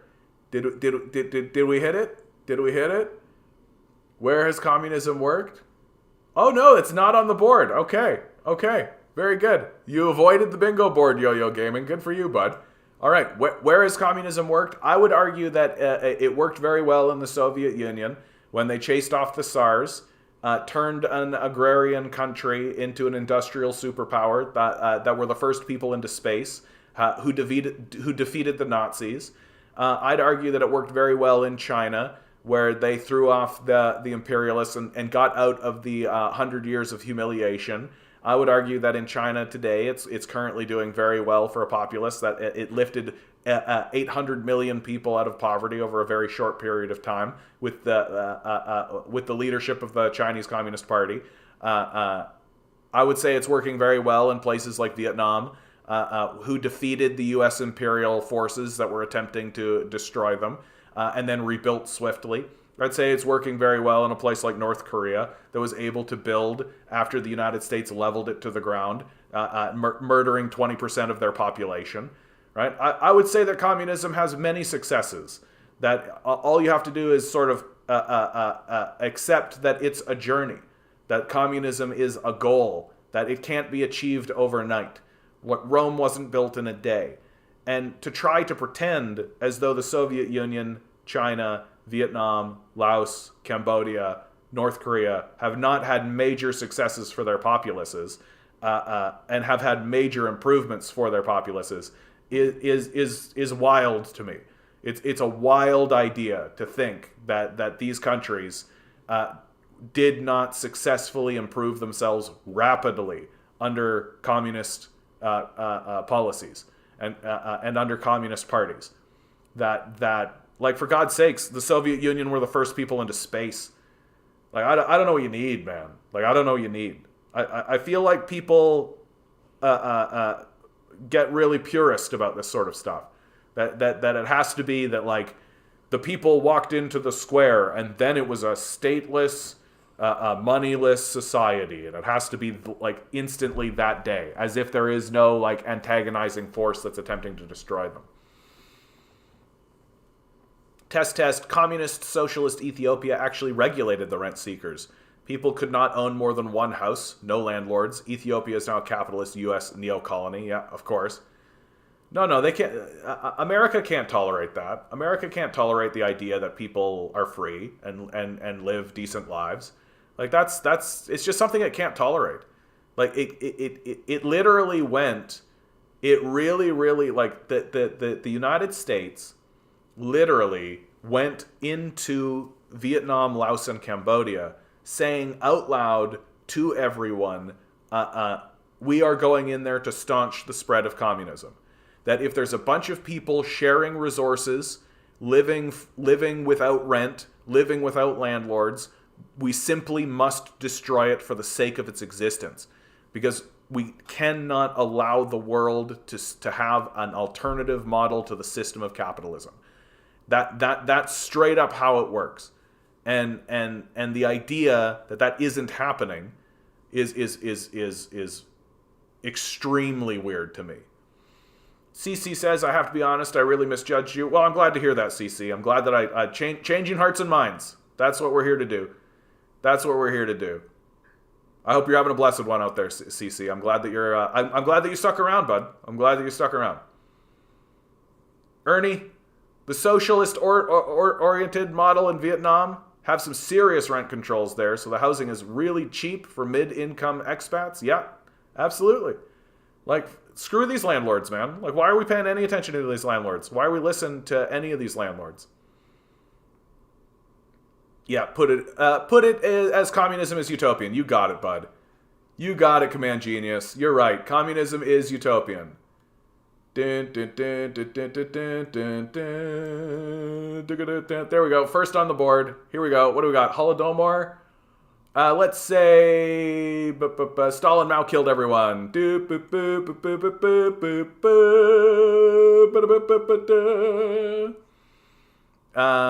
Holodomor. I can give you a link here, bud. I don't really talk too much about that issue because it's very lengthy. It takes up a lot of oxygen. But I can give you a good source if you care to actually read it about why that's pretty much no longer... I don't take that very seriously anymore. That the too long didn't read on that one is Nazis decided to spread around propaganda saying that was intentional when it wasn't. And we've gone into the Soviet archives. We have taken a look at what the Soviets were dealing with at that time, and the answer is there was a famine. Absolutely, never going to deny that. But we are going to. But they were dealing with it. They were like shipping grain to the area. It wasn't an intentional famine. You're better off, I'll give you this, you're better off claiming that it was incompetence. That's a better argument. That and the Soviets, there are great documents that the Soviets themselves wrote about, well, where were we at fault? How did we make mistakes during this period of time? How did we exacerbate this famine? How did we, what did we do? And if you actually like think about it, the area in which the famine happened was a famine-stricken area that the communists resolved it. There hasn't been a famine there since. Like, ask anyone in North Korea if they love their life. Okay. Like, done. That's not actually difficult to do. The North Koreans are more or less happy with their government and more or less happy with what's going on in North Korea. Like, it's a stressful time, obviously. They're still in a recovery mode. They're hoping for reunification with South Korea, and they're trying to negotiate that. But your sort of mythical idea of what North Korea is, it's based almost exclusively off of CIA propaganda. It's just not even really that interesting. Yeah, have you asked anyone from North Korea? Yeah. Marcus, trying to pretend that the quality of life for North Koreans hasn't been massively influenced by international orchestration is peak boomer U.S. public education. I mean, there is that. Like, it's like we get articles about how, like, the North Koreans think unicorns are real. Like, those are the sorts of articles that we get here in the West. Like, we don't actually have a very serious understanding of what's going on in North Korea. We don't actually have a serious understanding of what's going on. And it's making us stupid. Like, that's the big problem, is that it's just making us stupid. That we've got a media system that's actively stupefying us, while the rest of the world is actually taking this stuff seriously. Like, we're over here having big, like, gender debates. Like, and it's okay to be gay and, like, all this kind of stuff. And we're having big identity politics debates and debates about racism and all of this. While the entire rest of the world is like, how do we ensure that the quality of life of everybody goes up? Like, that's the discussions that they're having and they're taking very seriously. And we're just not having those discussions. Like, the other countries are like, how do we make it so that trains don't derail and poison our water? While we're just ignoring it. Like, it's pretty incredible to watch the stupefaction of the American public. And even worse than that, the worship of stupidity. How pleased we are with being stupid. That's I think the part that is the most amazing thing to see is how people are happy being stupid and how much they revile people who have knowledge or information. That's the most interesting thing about all of this. Yeah, Olivia Natasha, Yumi's Space DPRK Daily, loves her life in North Korea. Can anyone tell me why the air smells like chlorine? It's hard to breathe. It's strange. Where are you living, Joseph? Are you in Ohio? Although your name is Joseph Stalin Gridzig. Interesting. Oh, Ward, thank you very much. I appreciate that. A $2 donation from Ward. Bless your heart, bud. I appreciate you. Anemone says, my favorite thing right now are those videos of people asking Americans to name countries on a map, and 100% of them are horribly wrong and so confidently incorrect about it. Yeah.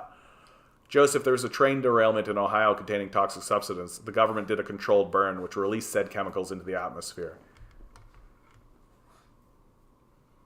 Bad Empanada video is a great source that debunks the Holodomor. Yeah.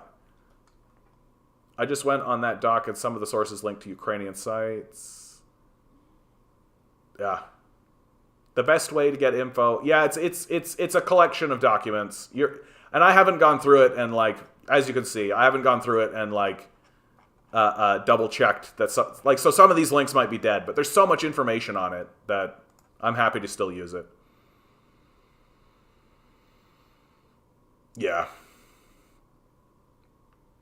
The best way to get info on the DPRK, North Korea, is to get news from the official DPRK accounts. Yeah, I think that's right, Command Genius. Like, I mean, you can say if you want. Like, one of the things I love to do, and you guys know it, you know what I'm about to do, right? I just love to do these walkabout videos. I love to come here and do, what am I doing? North Korea walk around, right?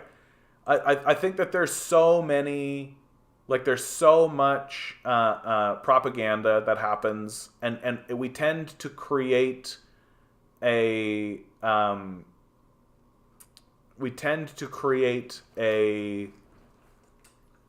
where's the one I really want? Let's just do this one. We tend to create a mythical version or a strange abstract idea of what these places look like and how they actually are in our minds. Like, we have this sort of like black and white, terrifying like image of like everything's like really sterile and weird, and everybody's living in fear and skulking around and wearing the same outfits, and everything is really like everyone has to have the great leader's haircut and all this kind of stuff. And so much of the nonsense that I hear people say about places like North Korea and China are dispelled in about 10 minutes of seeing one of these walk around videos. If you're on TikTok, listen to this. You can go to YouTube and you can type in North Korea walk around video. You can type in Chinese walk around video. You can type in all this kind of stuff, and you can just watch people milling around living their life. And I think it gives a perspective that you don't often get to see, which is just the dawning realization that, like, oh yeah, these are just people living their lives. You know? These people are just living their lives. They're just trying to make it through, right? Trying to exist in the place that they exist in. And they're normal people. Like, these are normal people. Like, I serve people like this every single day. These people are just normal, regular, standard humans, right? There's nothing special or unique about them outside of the cultural differences that exist. That we exist in this weird sort of bubble where we just want to believe that North Korea is this terrifying terrorism kind of place. But you look at this video and you're just like, this is normal. Like, it's completely normal. The only thing that I have to critique about this video in particular, because I've seen it a couple of times, is that North Koreans' choice on color palette has something to be desired, I have to say. I'm like their choices of like big bright pinks and mint green. There's a lot of mint green that they use in a lot of the color of their architecture. And I think there's got to be a reason for it. It's got to be tied into some sort of cultural thing, because it's everywhere. It's in their clothing. It's on their buildings. Like, it's in their decorations. You know, it's got to be like a traditional thing. Oh, I disagree. I disagree, Command Genius. To be honest, the mint green looks good. Nah, bro. You. That's it, Command Genius. This is it. This is the moment where this is the schism.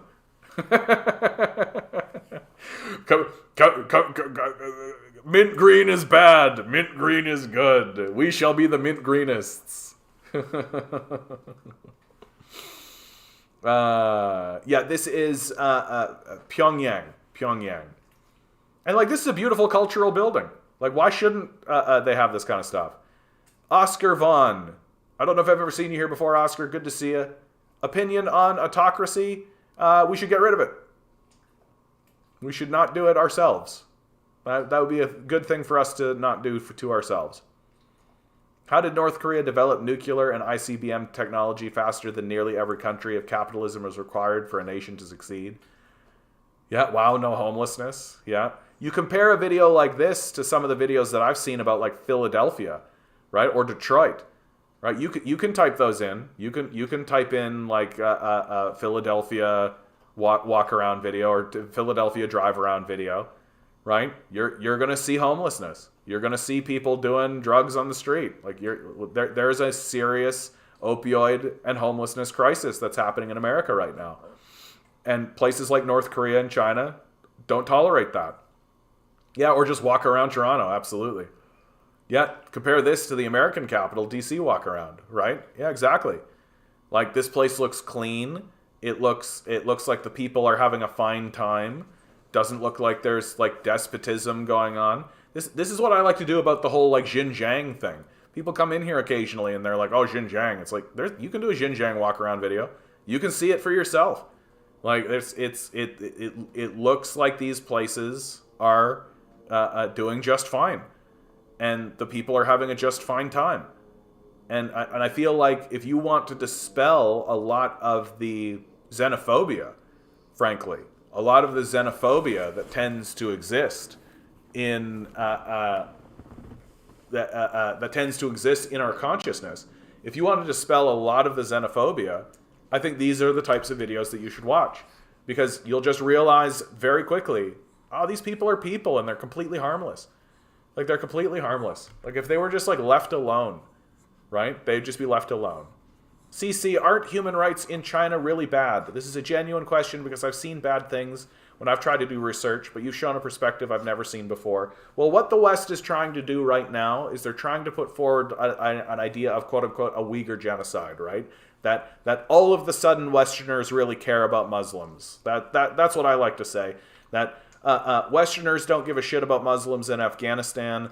They don't give a shit about Muslims in Iraq, Iran, Somalia, Ethiopia, right? We're free to bomb the shit out of those places and kill as many Muslims as we want. We certainly don't give a shit about Palestinian Muslims, right? We're literally funding an apartheid in Israel to kill those Muslims. So we don't tend to give two shits about the Muslims that we've been blowing up for 30, 40 years all across the Middle East. But when it comes to China, oh, the poor Muslims in China. We really care about the Muslims in China. Oh my goodness, why won't someone please think of the Muslims in China? If we gave two shits about Muslims, we would stop bombing them. We would stop going to their countries, deposing their leaders, stealing their oil, literally sending CIA death squads through the streets shooting their children. We would stop all of that if we gave two shits about Muslims at all. So from the outset, the idea that Westerners actually give a shit at all about human rights in China is laughable on the face of it. We don't have a leg to stand on. We don't have the right to tell the rest of the world what human rights look like. We are a terrorist organization on the world stage. We are the Nazis on the world stage. We bomb, murder, and steal wherever we go. This idea that we suddenly really give a shit about human rights in China is a fucking joke. So, putting that aside, like, China has been working with places like the Xinjiang province and has been improving the quality of life for the minority groups there. You think about a place like Tibet. Tibet's a really good one. What was really funny was that Free Tibet movement that happened in the 90s. And it really gives you that kind of sense of like, free Tibet from what? Free Tibet from what? Do you know what Tibet was before the Chinese got in there? Tibet was a feudal theocracy run by feudal lords. The Buddhists, the Dalai Lama were all supposed to be like, oh, the Dalai Lama is so wise. That guy literally owned serfs. The average life expectancy of the serfs was 35. So on average, I'd already be dead if I was in Tibet. If you're over the age of 35, you'd already be dead if you were living in Tibet. And that the quality of life improved dramatically when the Chinese communists went in there and overthrew the feudal theocracy that was in Tibet. So this idea that China is not interested in human rights, I don't take it very seriously. It's something that disseminates through anti-Chinese propagandists like Adrian Zenz, who's literally a Christian fundamentalist who has said, "I've been sent on a mission by God to destroy China." It's and Western media is absolutely interested in ensuring that you believe that China is this despotic hellhole kind of thing. Well, it's a compare and contrast. And as soon as you start doing a compare and contrast, right? Pyro Mike, not a serious comment. Sorry, this is where adults are. Bye-bye. Back to the corner with you, bud.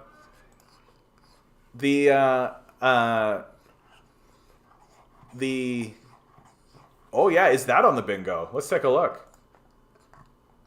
We did the Nazis were leftists, capitalists made your iPhone. Cambodia, mud pond. I don't think it is, actually. I don't think it is. Yeah. Oh well. He missed the bingo, but it doesn't matter. He's gone. And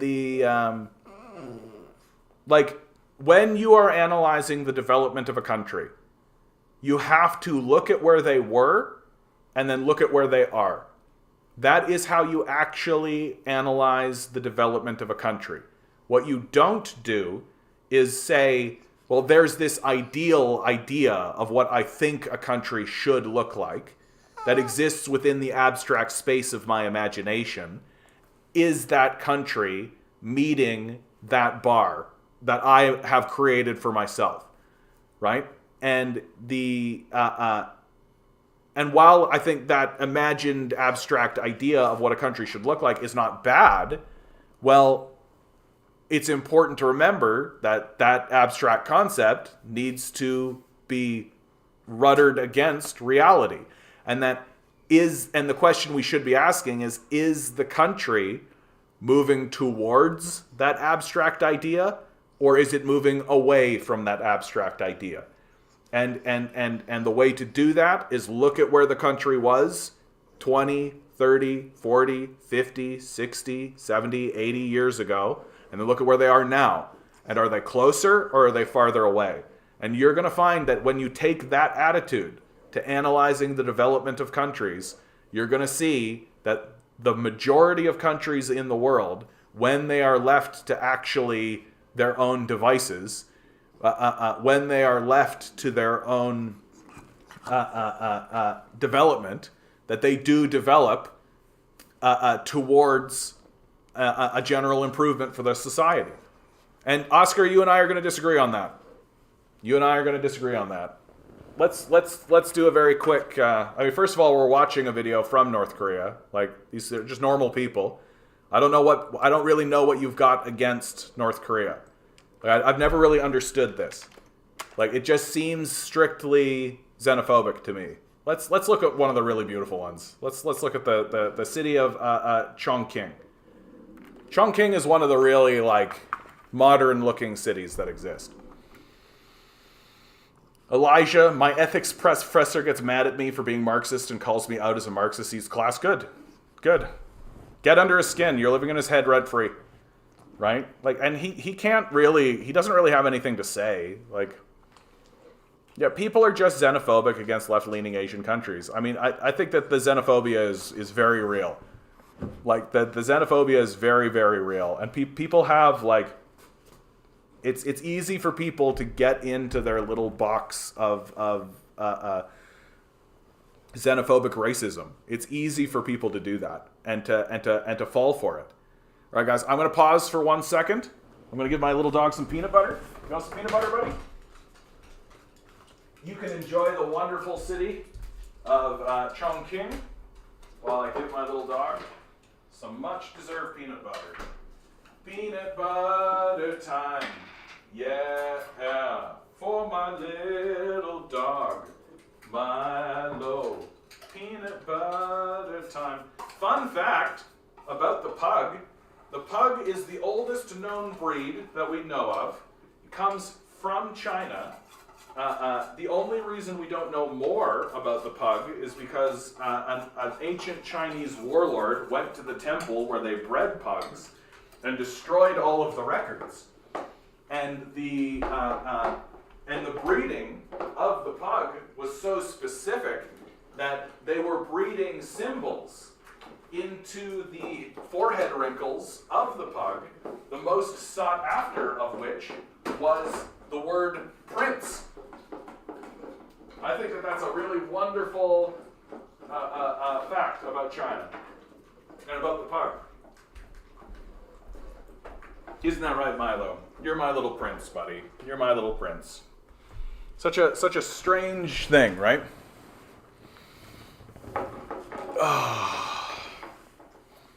You're anti-Zhush, eh? I don't know nearly enough about Zhush to make a comment on it. I do know that Major is in favor of it. So it seems to me, I reserve my commentary, but it does seem to me like the North Koreans have been doing what they need to do to protect themselves, right?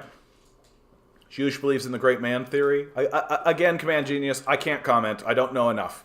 And I don't care to put forward any kind of commentary when I don't know nearly enough. All I really know about what's going on in North Korea is that they experienced a very tragic war on the same level as what happened in North Korea that destroyed all of their infrastructure, destroyed 20% of the population was killed. It's an incredibly tragic event. And from that, they built back and have built a society based on what they consider to be Marxist principles. So and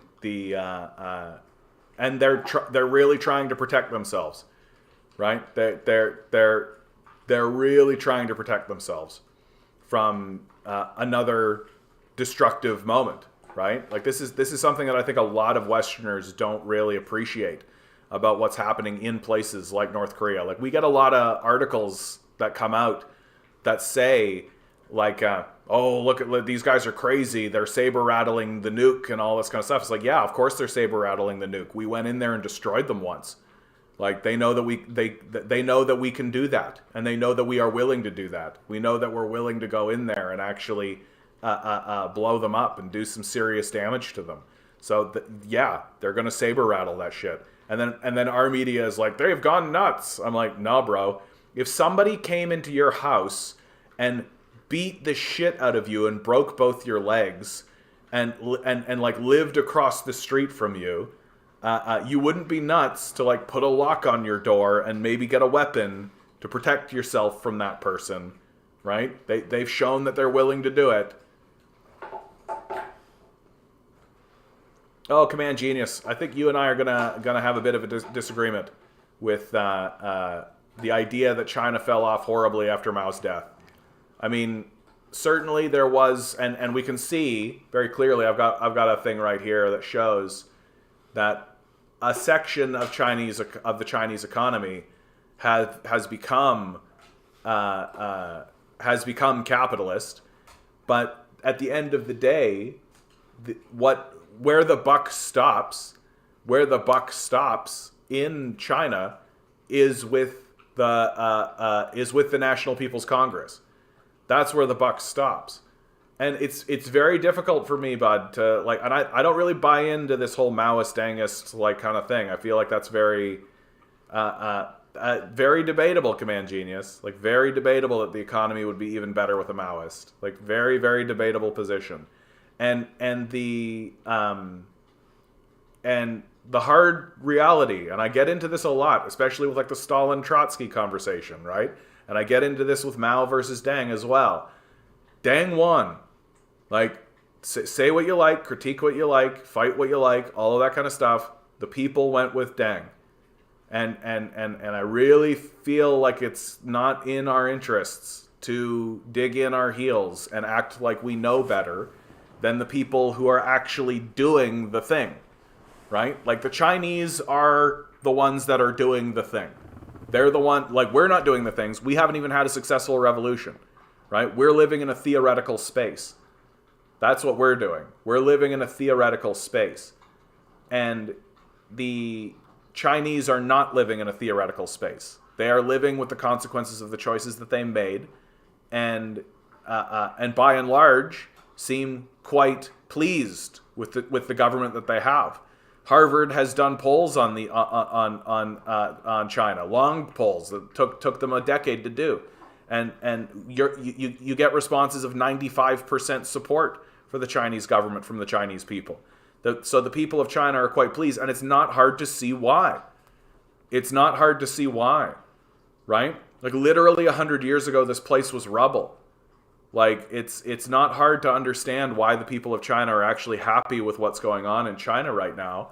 And to get caught in a Mao versus Deng sort of mindset is to actually deny what the people of China, are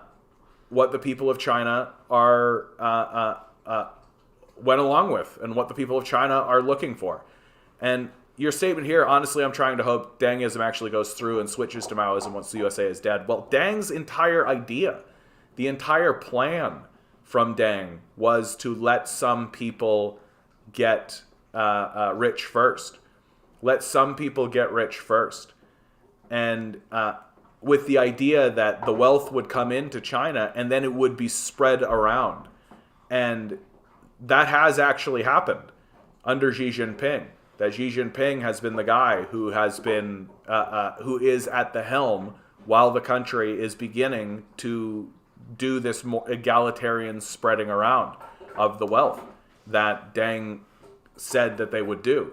I think the biggest reason why Westerners, and especially Western Maoists, so the reason why I'm anti-Deng is because I don't think they would switch over to Maoism once the USA is dead. So this is just it. I think that we have a perspective here in the West of China that when Deng came in and they did the market reforms and they introduced private markets into the system, we had this idea that, oh, it's all dead now because we live in a society that is incapable of understanding the basic concept of planning. We don't understand what it's like to live in a society where leadership actually passes the baton from one leader to another with the intention of carrying through on a vision. We simply do not understand what that even looks like in the West. That here in the West, we're used to our leaders bickering and fighting and tearing each other down and putting something in place only to have that destroyed by the next person. So it's this perpetual one step forward, two step back here in North America. And we simply can't understand. Like when Deng came into power, he didn't tear down what Mao built. He built atop of what Mao had built. And when Xi came in, he didn't tear down what Deng had done. He built upon what Deng had done. And we simply don't understand that here in the West, that there could possibly be a leadership system or a leadership body that is actually interested in passing the baton down intergenerationally and in order to continuously build a thriving society. We're so infected with this concept of conflict and this concept of hyper-individualism and that everything is a fight and a conflict and it's from this conflict that capitalism will breed innovation, and it's from this conflict that innovation will come. That we simply cannot perceive and understand a society that is operating with different principles. That we are communist theoreticians, having not achieved any kind of revolution of any sort, having not actually achieved any successful push towards communism at all, feel so confident in saying that this is what the Chinese should have done, when the reality is we don't know the fuck what we're talking about. We are the babies in the conversation. That when we stand up and we critique China, we are not different than somebody who stands up and critiques someone like Magnus Carlsen, or somebody who stands up and critiques people who win the Super Bowl, right? We're armchair quarterbacks just going, I could do that better, when the people who are actually doing it are actually doing it and making the decisions that they're making because they think that that's the way to move forward. And even though it doesn't meet the fundamentalist purity test of the armchair theoreticians here in the West, that doesn't fucking matter at all. Because we're still living under a dictatorship of capital while they're living under a dictatorship of the proletariat. So they know what they're doing. And we should probably stop trying to pretend like we know better and start actually looking at them and saying, we should do what they have done. Why are they being successful? How are they maintaining the revolution? How are they building their society? How is it that China has built hundreds and hundreds of thousands of high-speed rail over 20 years? How is it that China is building relationships with other countries? How is it that China has become the #1 trading partner for everybody else in the world over the last 20 years? How is it that China has changed from being the poor man of Asia, who has been getting beat up, having 100 years of humiliation, an opioid crisis, crushing, unrelenting poverty, to being a technological, modern country that you can see with your eyes? And if all you're going to do is stand there and say, Mao would have done it better, then you're no different in any regard to some guy sitting on the couch talking about how the quarterback fucked up when he threw the ball wrong. We should be looking at China as students, not teachers.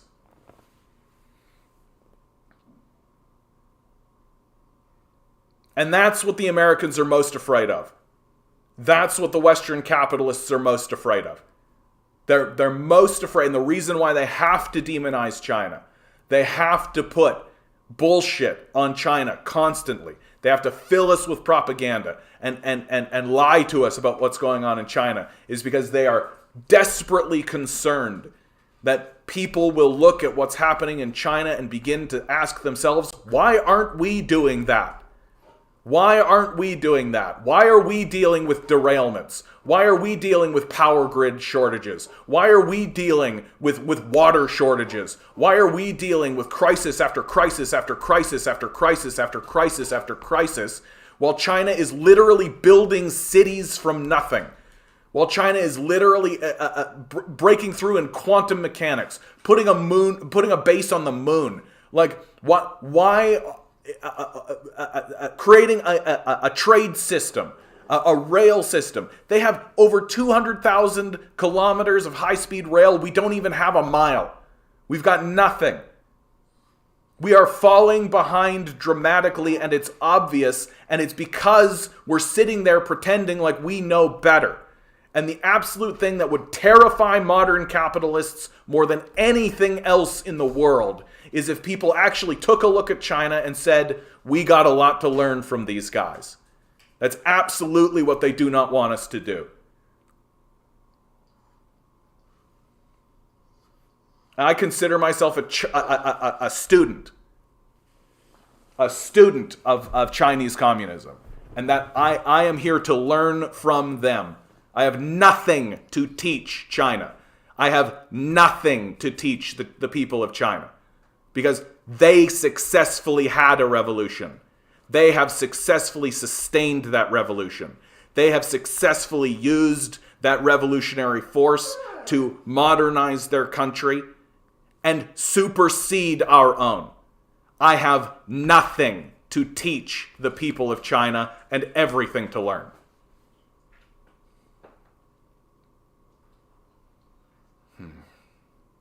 Yeah, Ward, world travel's taken a beating over the last few years. Absolutely. Absolutely. Oh yeah, Major, I think the authoritarianism in DPRK is exaggerated a lot of time. Yeah, DPRK has a great constitution. Yeah, like, and they've got, what is it, the Supreme People's Assembly? It's like a... Command Genius says, honestly, you changed my opinion on Deng. I'm glad to hear it, bud. Like, I am glad to hear it. Like, the reality is that it worked. Like, and I say this all the time, right? Like, say what you like. Think what you like. Critique how you want. But you better goddamn not pretend like it didn't work. Like, it worked. You're looking at it. You're looking at it. And the people of China weren't pulled along. The people of China voted for Deng. I say this of the Stalin Trotsky people too. The guys that get into that kind of thing. Too bad Stalin won. Like, too bad the people went with Stalin. Too bad. Like, it's over. Like we gotta we can't get bogged down in this shit. And God, what a beautiful city. And the idea that it wasn't even here 30 years ago. Right? And honestly, what can happen a lot of times, to respond to Major here, that I think the authoritarianism in the DPRK is exaggerated a lot of the time. Like, a lot of the time what happens is that places like North Korea or Vietnam or China even are forced to do something because they're dealing with external threats. That a place like North Korea is desperately afraid of the United States. And it has every reason to be afraid of the United States. It has every reason. And so occasionally it does need to put itself into a state of crisis because there is an event happening. Because the CIA is trying to do a coup. Because they're trying to do a color revolution. Because they're trying to get some kind of thing in there to mess with the people of North Korea. And then our media goes, oh, wow, authoritarian crackdown of all this kind of stuff. Yeah, fuck yeah, there's an authoritarian crackdown. What, you didn't think that there was an authoritarian crackdown that happened in your own country over COVID? You don't think that there was an authoritarian crackdown that happened when there was a major health crisis sweeping through the nation? When crisis occurs, you absolutely want some authority, right? I don't understand this concept that we're supposed to hate the idea of having rules and then following them. Like, that's essentially what people are shitting on when they say, oh, that place authoritarian. What, you mean they've got rules and they expect to follow them? That they actually make the billionaire class adhere to the same rules as the poor? Right? That's what authoritarianism means here in the West. Oh, they punish their billionaires the same way they punish the poor. They're authoritarian. Don't you want that? Don't you want a group of people to come together, actually have a conversation with one another, agree on what the rules are, and then apply those rules also to the rich? Isn't that sort of what you want in a society? And the reason why Western capitalists are so like, oh, authoritarian, oh, that's so authoritarian, is they want to convince you that punishing them for their actions is wrong. That's why they say it. That if you start coming after them, they're going to go, this is authoritarian. And it's going to make a bunch of people go, oh, I don't want to be an authoritarian because I don't want the rules to also apply to the billionaire class. Like,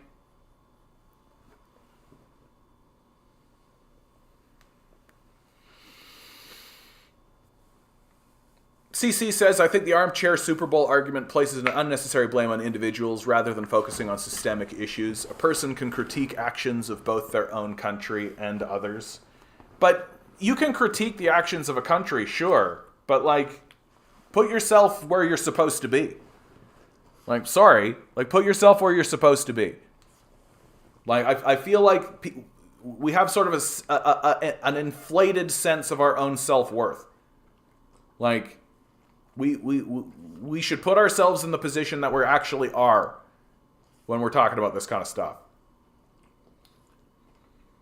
Yeah, fun fact about the COVID lockdown, they were mild compared during the polio pandemic. The police would literally arrest people and force them to have the vaccine. Polio was a whole other thing, bro. Honestly. Like, COVID, like, say what you like about COVID, it hasn't been like long COVID seems bad. Like, I'm not going to lie. But, like, the polio was brutal.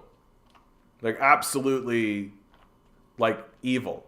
Just a brutal thing. Like, it wasn't like a case of the sniffles, and now I feel a little lightheaded, and I feel kind of weak afterwards. I don't even want to describe what polio was. Just absolutely. I'm glad that it's gone. I hope never to see it again. What a curse. What an absolute curse that was walking around this plane of reality. And I really am, like, I'm not this way with COVID. But if somebody actually genuinely said to me that they refused to get the vaccine for polio, I would just think that they're the fucking dumbest person alive. Polio's a demon. Just an absolute demon. Basically, you're just standing up and saying, I refuse to fight a demon. Get the fuck out of here. Yeah, just because you want to join a conversation does not mean the weight of your opinion matters. Yeah, that seems to be the reality. Like this is the thing that is so heartbreaking about today's world, is that I genuinely feel like we've got so much to learn from other countries.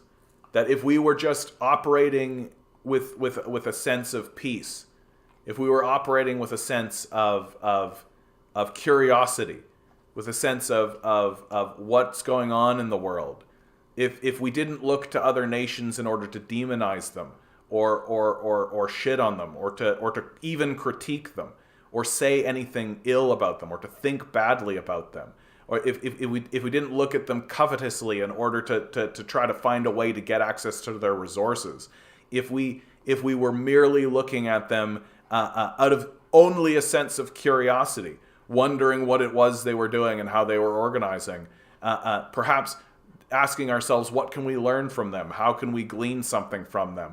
Instead of the way that we do now, as obvious, overt white supremacists with an enormous amount of xenophobia. That we genuinely think that we are the greatest country in the world, that we have the manifest destiny to spread ourselves wherever we may go, and the rest of the world has a problem with that. And it's pretty clear why they do. Command Genius, I don't understand your comment, but I like it. To quote Marx, Wabadugu, Zap Zing, Yahweh, Code Bobo Sia, Blursh, Meshaloob, Blursh, and the rest of it. I'm not going to read the whole thing. Turkey Nurbler. I like Turkey Nurbler, dude. That's a good one. That's some good absurdism there, dude. Yeah. Yeah, there were anti-vax back during the polio thing, for sure. For sure. Like, it's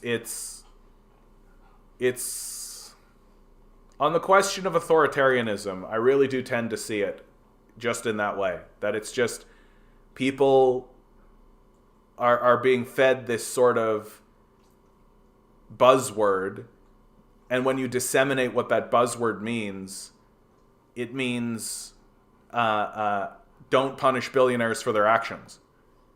That's what it means. That we're supposed to be aghast because China punishes billionaires for what they do, whereas we we give them bailouts. Like, that's how we operate here in the West. That if the bankers here in the West collapse the monetary system and impoverish a whole bunch of people, throw a bunch of people out of their jobs and into the streets, they get a huge bailout. And get told, don't do that again, while getting rewarded for doing it. Well, same thing happens in China. Those guys are executed. And you can take whatever position you like about the death penalty, right? But you can't pretend like that's not a punishment. Like, it's... And so we're told that that's bad. And the reason why we're told that's bad is because billionaires will like to keep their heads. So it's authoritarianism if when billionaires collapse the economy and impoverish a bunch of people, throw a bunch of people out into the streets, cause big crisis and cause big problems for the nation, if instead of bailing them out, you actually punish them somehow, that's authoritarianism. It's not really something I take very seriously. You copy and pasted someone said in a Marxist Discord server? Fantastic. Fantastic. Well, why don't I move on to... Yeah, Russia and China draw red lines on their borders. U.S. draws them on the other side of the planet. This is a Caitlin Johnstone article. I feel like this Caitlin Johnstone article is just not going to be as good as the Chinese article that I just read. Whatever. Let's just do it. Reacting to China's announcement that it will be putting forward a proposal for a political settlement to end the war in Ukraine, the U.S. ambassador to the United Nations said that if China begins arming Russia in that conflict, this will be a red line for the United States. We welcome the Chinese announcement that they want peace, because that's what we always want to pursue in situations like this. But we also have to be clear that if there are any thoughts and efforts by the Chinese and others to provide lethal support in their brutal attack, That is unacceptable, Ambassador Linda Thomas Greenfield told CNN on Sunday. That would be a red line, she said. The ambassador's comments pertain to an unsubstantiated claim made by Secretary of State Anthony Blinken on Sunday that China is considering providing lethal support to Russia in the war, according to U.S. intelligence. The U.S. has been making evidence-free claims in relation to China arming Russia since the war began.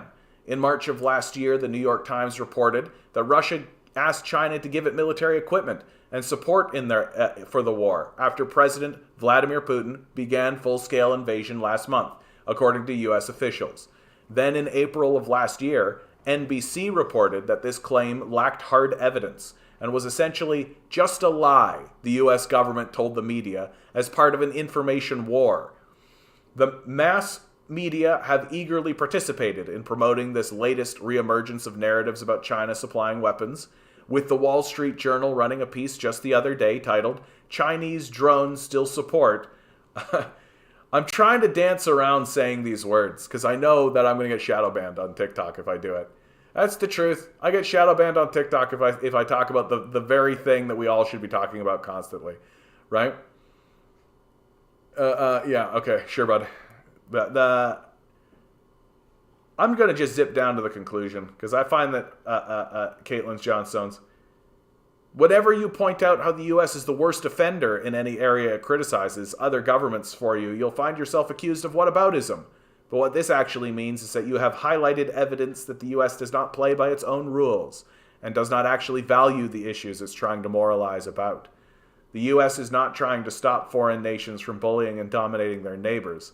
It's trying to bash out more space for itself to bully and dominate the world. Yeah, absolutely. CC says, I feel that we as individuals have to look to the successes of all nations, but we also have to critique their failures. The only way to improve is by learning from both their successes and failures. The only way for us to improve society is for large numbers of us to have strong, educated opinions on these issues, but not only the successes. We must critique failures in order to change them. Well, we should start with our own. We should start with our own failures. That if we want to be serious about the failures, well, we should probably begin with the failures of our own country. Like the mass spread of homelessness, the mass spread of poverty, the opioid crisis, the fact that trains can derail and spew out toxic chemicals and nobody gives a shit about it. The mass suicide epidemic, the mass shooting epidemic. Like these are enormous, massive societal failures, and and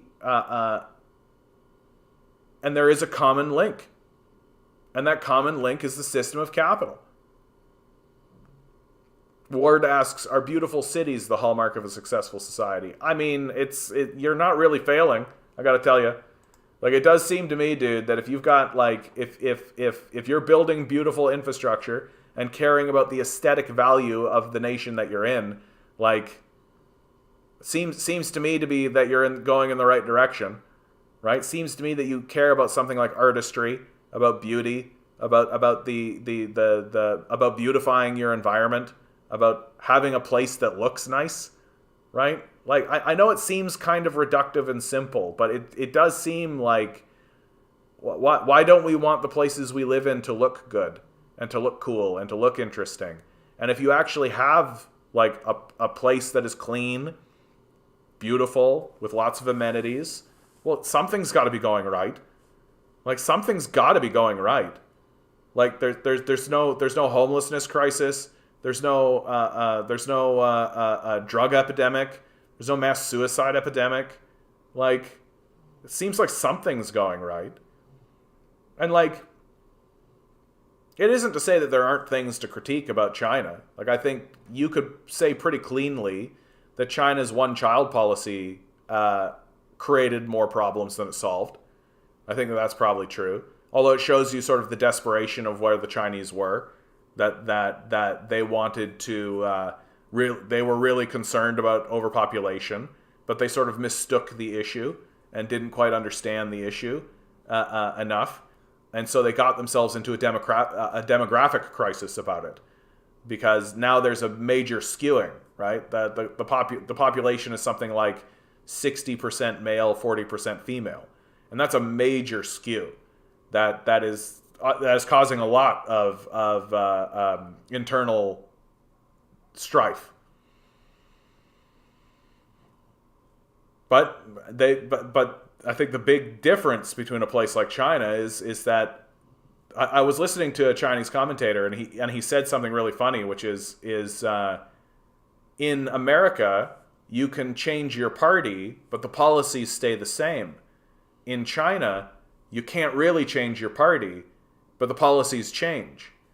And that seems to be the real hallmark of what's going on in China, that they are willing to try things, acknowledge that they have made mistakes, and then attempt to rectify those mistakes.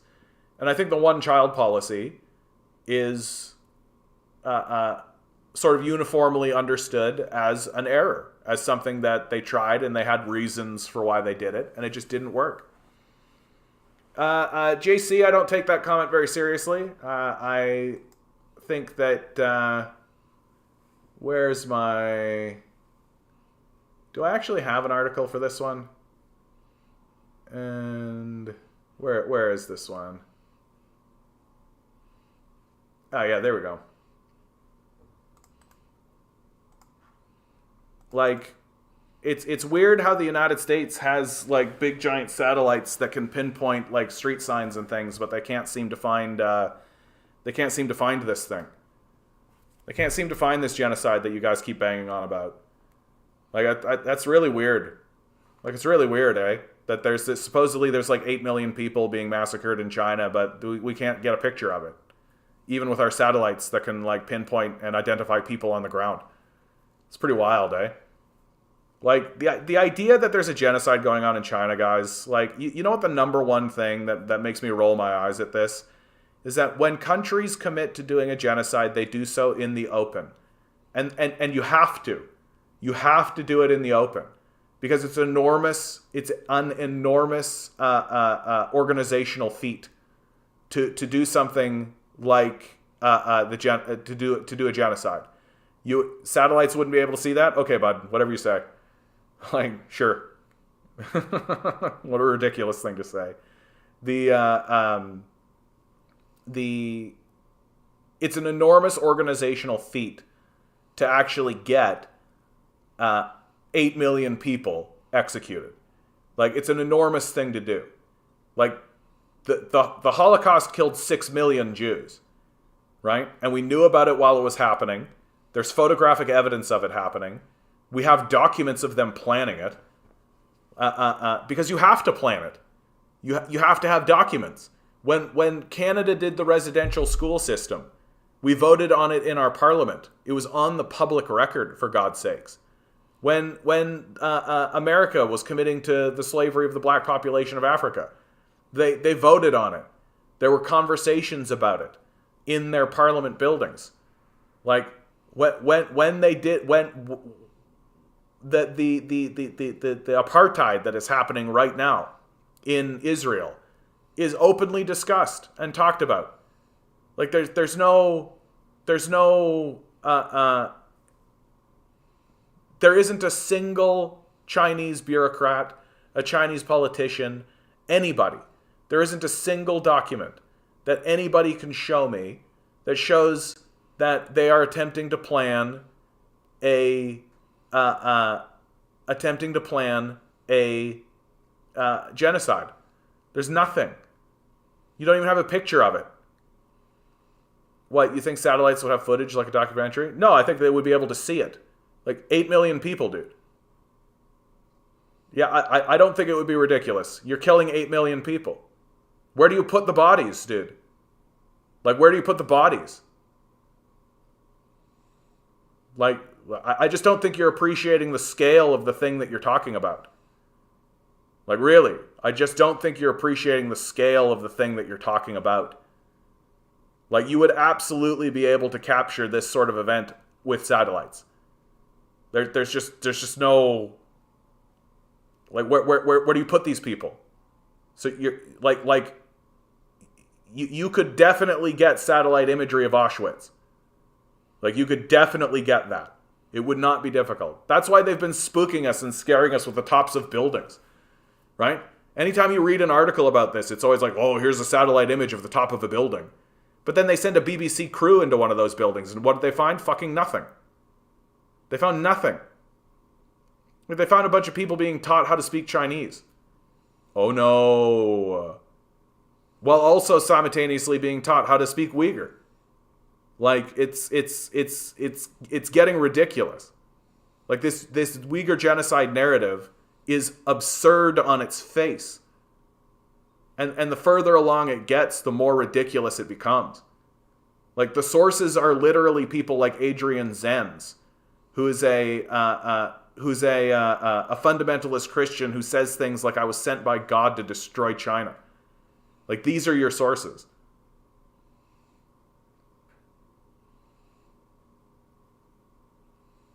So you're creating some kind of giant conspiracy now. Like, this is some moon landing shit right here. Like, this is some Bigfoot flat earth shit is what's happening, JC. You're just creating a massive conspiracy. You have no evidence. You have nothing. You literally have zero evidence.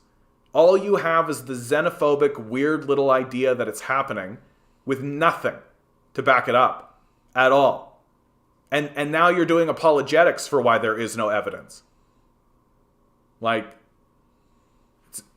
it's hard to take it seriously. And what is it for? It's so that you can take a look at a country you know nothing about and demonize it for doing something that your own country is 100% doing. Your own country is committing a genocide against the Palestinians. Your own country is committing a genocide in Yemen. Your own country has been bombing all across the Middle East for decades. Your own country has overthrown nations. Your own country is doing that, and you're in here trying to convince me to hate a country for an idea for which you have no evidence. Fuck off. It's embarrassing, and you should be embarrassed for doing it. I think you'd be more credible if you took ownership for the mistake of communist totalitarian regimes. Like what? Like what? I look forward to listening to this CIA bullshit. Some guy coming in here being like, here's some CIA bullshit that gets spread around that I have no evidence for whatsoever. But I'm the one that has no credibility. Oh, okay. Yeah, probably, dude. Where are we here? He hasn't done that one. I gotta put the Uyghur one on here. That's what I gotta do. I should make a note. I should just do it right now. Let's just do it right now. Oh, I shouldn't do it on this one. Oh, we did get that one. We did get this one. So that happened. Oh, we're close. Oh, no, not select. Brushes. We did get this. Dun, dun, dun, dun. Not from this guy. Ba, ba, ba, ba. Welding citizens in their rooms for COVID lockdowns. Yeah, that's cute. I think you're right. Replace the mud pie with Uyghur. I think you're right. Also, I don't really care about this one. No one ever cares about this one. Cambodia was communist. Like, that seems so... No, human nature is a free square. Human nature is a free square. We just assume that that's the one. Right? We're heading in this direction. Nobody's going to come in here and do this one. Also, Marx was poor is not a very good one either. Right? We need a warning for people joining to know we have a lot more understanding of the situation globally than most. Yeah, I feel like people figure it out pretty fast. If you don't like capitalism, I like this one. That one happens. Free speech. I like that it's spelt free speech. That's funny. Yeah, okay. I think that we're okay with this. I don't think this guy's hit this. Yeah, because we got to put the Uyghur one on this one for sure. Because it's just so fucking ridiculous. Well, JC, if you think the Chinese people are amazing, but the government is awful, well, you know who disagrees with you? The Chinese people. There is a Harvard poll. I should probably save this poll. In fact, I will. Harvard poll on the Chinese people. I just looked it up very recently. Long-term survey reveals Chinese government satisfaction. This is from Harvard University. Right? This is from Harvard University. Where's the relevant quote? Levels of government. Yeah. The survey team found that compared to public opinion patterns in the US, in China, there was very high satisfaction with the central government.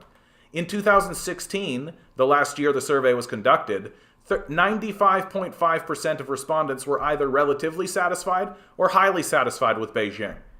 In contrast to these findings, Gallup reported in January of this year that their latest polling on U.S. citizen satisfaction with the American federal government revealed only 38% of respondents were satisfied.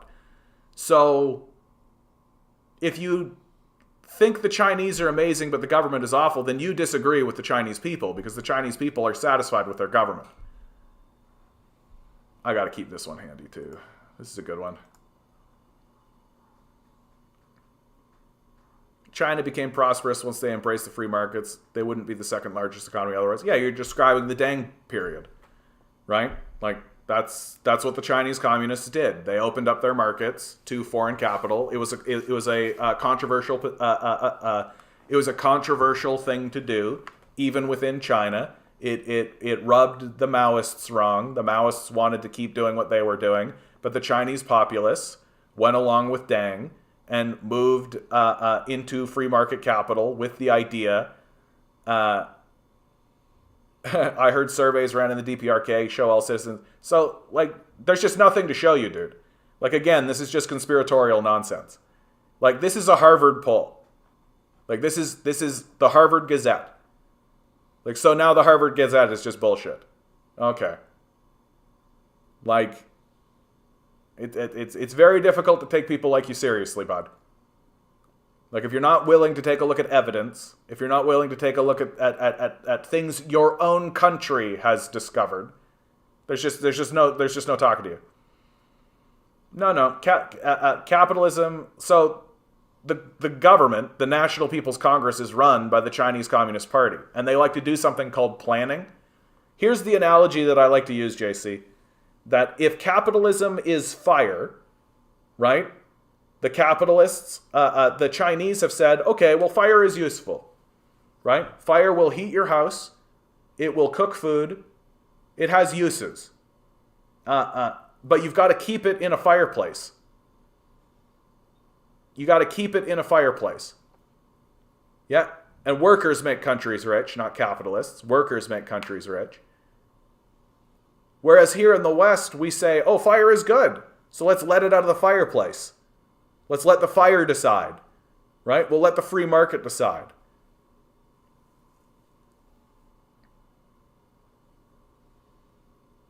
And so the opinion of the Chinese ruling class and of the Chinese people themselves is that we'll allow foreign capital to come in.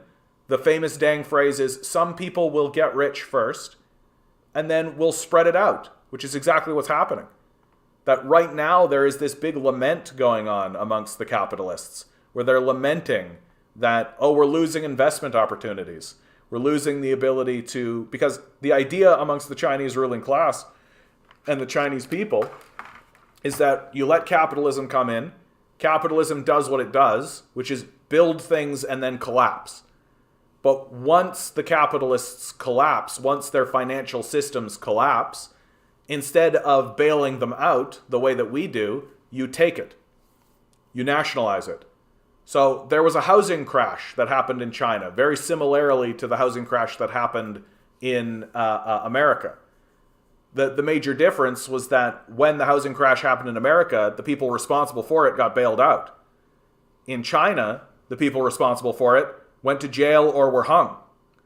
And then the assets that they had hoarded for themselves in order to do this crash were simply taken by the state and distributed to the people. That's the difference.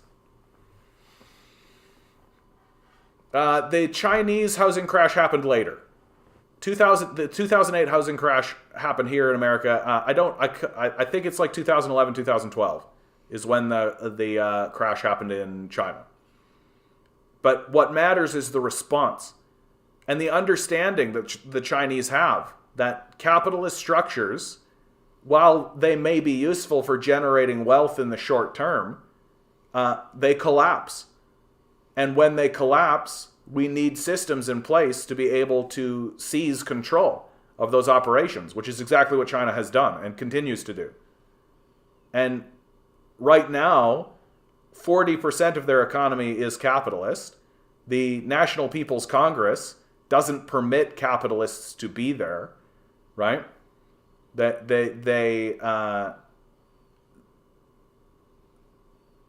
Yeah, well, you can take a look at like Jack Ma. Jack Ma is the big one that everybody knows. What makes it, the reason why China is not an oligarchy is that the National People's Congress has not been infected by Chinese capitalists. That Chinese capitalists, so you think about lobbying, right? Here in the United States, corruption has become so heavily legalized. We've even given a fun little word, lobbying, as if it's not what it is, which is corruption. It's so integrated into the system that we expect it to happen. That candidates are literally just bribed openly through lobbying campaigns and through super PACs and things like this. Well, in China, none of that exists. That's considered corruption. Those are considered major corruption scandals. When Chinese bureaucrats get caught in those scandals, they are removed from office. It's something that's taken very seriously. Xi Jinping was elected on a platform of decorrupting the system, of ensuring that there would not be a capitalist infection and capitalist difficulties in the system. And so what that means is that in China, the actual rulers of China are the leaders of the National People's Congress. And the National People's Congress is elected by the people of China. It's a dictatorship of the proletariat. It's the government responds to the needs of the workers, the needs of the electorate. The National People's Congress, it's also a superior governmental system, if you ask me. Like here in the West, all you got to do is win one election. You just need to convince people to elect you, and then you get to write laws. You get to be like the governor of a place. And that means you get to just like write laws and shit. Well, in China, they're like, that's dumb. Right? That's dumb. What's Xi's term like now? He's in his third term, which is long. He's been placed up. He's now considered one of the great leaders of China. That you have Mao, and then there were a series of leaders, and then Deng, and then there were a series of leaders, and now you have Xi. And I think the number one reason why the Chinese people are happy with Xi in power is because they know they're going to war with America. And they don't want the disruption of changing leadership while they're heading towards a war with America. That America is salivating and drooling at the mouth to get to a war with China. And the people of China know it. And Xi Jinping is militarizing the country because he has to. He has no choice. And I think that the people of China want him to continue doing that. I completely disagree with that idea. China can't survive without America. I think the inverse is actually true. Like all of our stuff is made by China. If we don't have an industrial base, if we actually, yeah, Xi's largely delivered on his promises. Yeah, I think that's actually true. Like there's a reason why the people of China have a 95% approval rating, right? Like because they say they're going to do something and then they do it. Without food and energy imports, China would go extinct. I don't think that's right, dude. Like, I don't think that's right. Like, you have a very Western perspective. Like, China is willing to do things like rationing. China is willing to respond. China is willing to listen to its government and do what its government says it needs to do. There's a long-standing social communication that exists in China that simply doesn't exist here. Like it simply doesn't exist here. We all know what would happen if there was a crisis here in America. that we would all rush out and get the import about 75% of food and energy. Sure, they're doing that right now. Like, dude, like, sure, but they're not consuming all of it. Like, this is what I'm talking about. You have a very Western worldview, right? Like, you have a very Western worldview. You have an idea of, like, we're going to grow a bunch of food and we're going to throw away 50% of it. You've got one of, like, waste. Yeah, we throw away half of it. Like, what do you think is going to happen? If a country, if America had to actually deal with a crisis, like a food or energy crisis, we all know what would happen. The price of food would get jacked. There'd be huge segments of the population that would just starve, right? We know that's what we would do.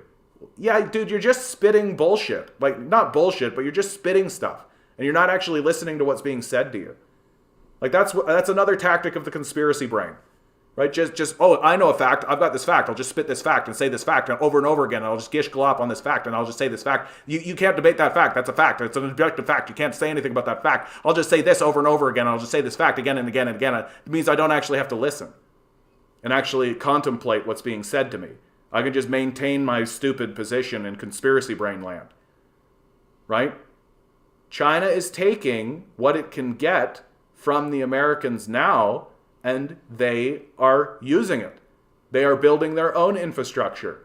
They are building their own depositories. They are building their own. They're going to be ready for famine. They're going to be ready for war. They're going to be ready for these things because that's what they're doing. They're running out of a young workforce too. I've already talked about the one-child policy and how that didn't necessarily work in China's favor. But the idea that they're running out of a young workforce, like, Leon, China does not import 75% of its food. Like, source required, frankly. Source required.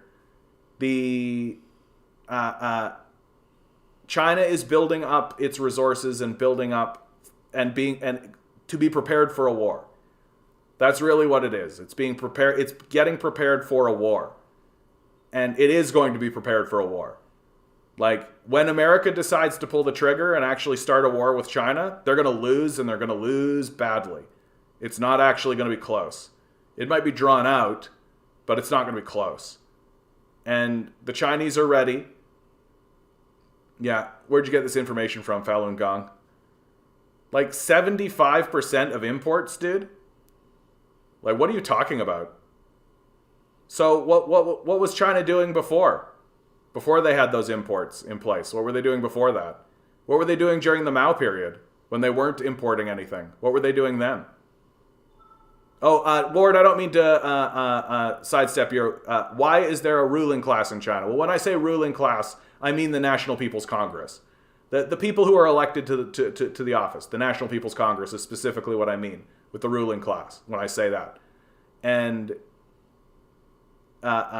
then you ask, is it possible that China has been corrupted? I mean, it's possible. Like, anything's possible, I suppose. But it seems very unlikely. Like, China doesn't have any of the symptoms of corruption. It just doesn't have any of the, like, same things that are going on. That when crisis... I think the biggest thing that I can point to is when crisis happens. And all societies are going to experience crisis. Right? It's an immovable truth of the reality of being alive. That every society is going to experience a crisis. So here's a great example. Like, China had a factory that burnt down. Right? Well, when that factory burnt down, they reported on it. They talked about it. There was a large discussion in the National People's Congress about it. About why it happened, how we could avoid it, what should we do. People were punished. There was actually like an investigation, right? It was a public inquiry that happened, right? In America, when a chemical train derails and causes a Chernobyl event, nobody gives a shit. It's not reported on. It's not talked about. There's no investigation. No one's going to get punished. If anything, the people responsible for it are going to get bailed out. So if you want to convince me if you want to convince me that China has been corrupted, then the first thing I'm going to say to you is, well, then why don't they act like they've been corrupted? Why is it that when there's a big market crash, that instead of bailing out the wealthy class, which would be a sign of corruption, that instead of that, they punish the wealthy class and then take the assets and distribute them amongst the populace? Like, what? That doesn't seem corrupt to me. To think China's media government is any more transparent than ours is ridiculous. You see what they want you to see. I mean, I understand that they have tight controls, for sure, in their state media. Like, I don't deny that Chinese propaganda is Chinese propaganda. We made, certainly a small handful of people made money in the 2008 bailout. Like, certainly a small group of people made money in the 2008 bailout. It also spiked homelessness. So, I mean, if you don't care about that, then you don't care, and that's very straightforward. The Chinese state media is Chinese state media, but the idea that they're able to keep a cap on, like, you see what they want you to see, like, no, the people did. Oh, dude. Like, bro, like, that's pretty embarrassing. Like, for real, dude. Like, that's embarrassing of you to say. Like, you should feel embarrassed for saying that kind of thing out loud. The people of America, the vast majority of America, did not make money on the 2008 bailout. That's a really embarrassing thing to say. Like, homelessness spread. There was okay. So we charge interest to the banks and corporations. The government made money on the bailouts. Oh, okay. So the government, because the government is the people in America, right? Like,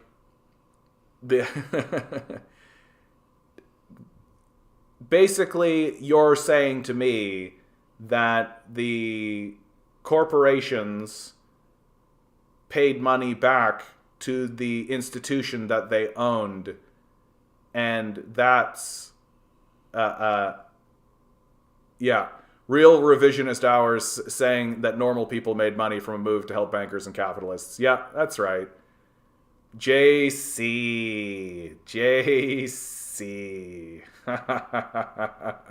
We're doing it. We're peeling back the onion, everyone. We're peeling back the onion. We're getting to the heart of JC's thinking. By the way, good to see you, Bye. I don't know if I've ever seen you here before. Good to see you. Your quote-unquote elected representatives do not represent your interests at all. At all. There was a Princeton study. Study on do politicians do what people want? I think that might be right. There was a study. Yeah, here we go. Study.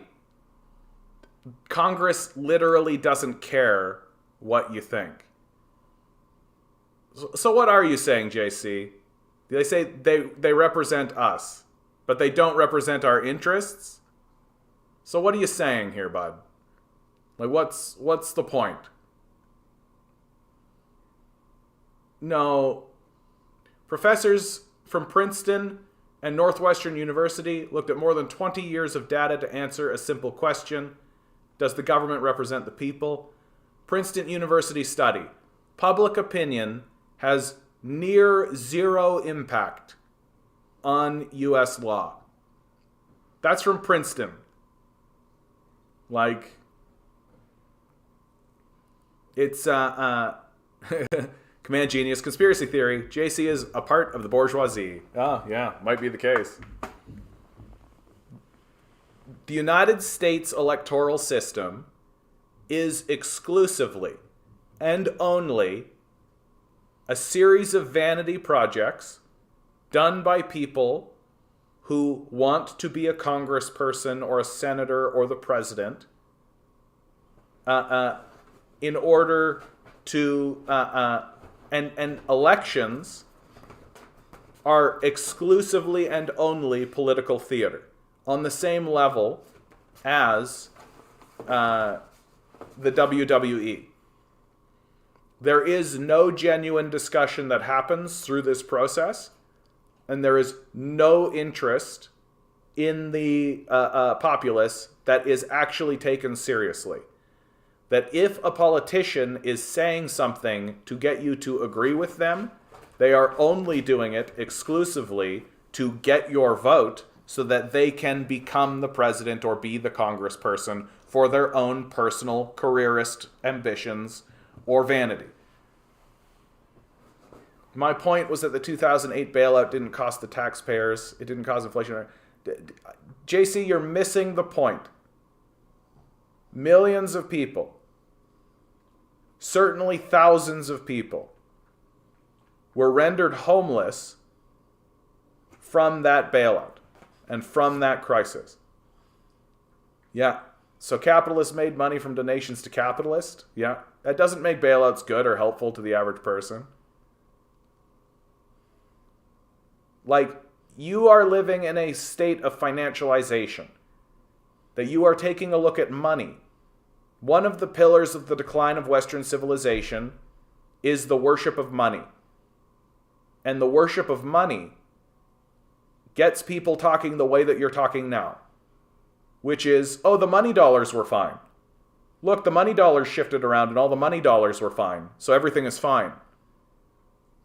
And that's something that someone who worships money would say. Real people lost employment. Real people lost their jobs. Real people. Oh, this is just welfare queenism, dude. Yes, janitors who moved into mansions off ninja loans were kicked out of their homes. Yeah. So even if that's true, like the way that you said it, like, oh, welfare queens, right? That kind of dismissive nonsense. But even if that were true, what? That it's fine? Like it's fine that people should be rendered homeless? Yep, but you did. Like, you're the one trying to convince me that it was fine. You're the one that's saying that we made money off of it. Well, who gives a fuck? Like, who gives a fuck? Money's not real. It's a fake little thing that we invented, that we shift around. And people are getting thrown into the streets. And you're in here babbling about how the 2008, we made money off of it. Who cares? Who gives a fuck at all? Like, who gives a fuck at all? Money isn't real. This is what's insane about this conversation. Is that you seem to think we should care about money more than people being thrown into the streets and being rendered homeless. That's what's wild. That's what's wild about it. Like, the juxtaposition is so crazy to me, dude. Yes, of course I'm going to bring up the homelessness, the actual issue that really matters. I don't care about money. Like, I don't care about your weird little financialization system that's going to collapse. Like, just wild. Just wild. I don't know. I don't think you know what you think, JC. I think that you've got a big conspiracy brain going on. And, like, you keep walking into landmines and then backing down on the landmines. I don't think you know what you think. You just keep talking.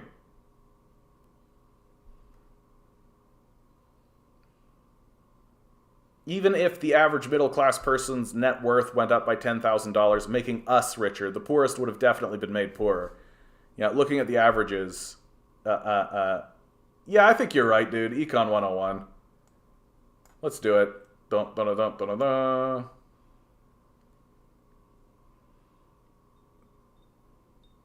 Some of these are pretty brutal. Like, I'd be surprised if somebody said some of these. Like, colonialism is beneficial to the colonized populace. Although, as I said it, it's definitely... These are the two that I think I would want to get rid of, though. I think I'll put the Uyghur genocide. In fact, I'll remind myself by going Uyghur. and that'll make me do it. Yeah, I'll know what that is. How do you like my writing, guys? What does that say? That definitely says something. Like, this conversation really reminds me of something that fucking Ben Shapiro does all the time. Something that like these Ben Shapiro types do. All he's doing is talking really fast. That's it. Like, all you got to do is talk really fast. And if you talk really fast, then you can say a bunch of nonsense.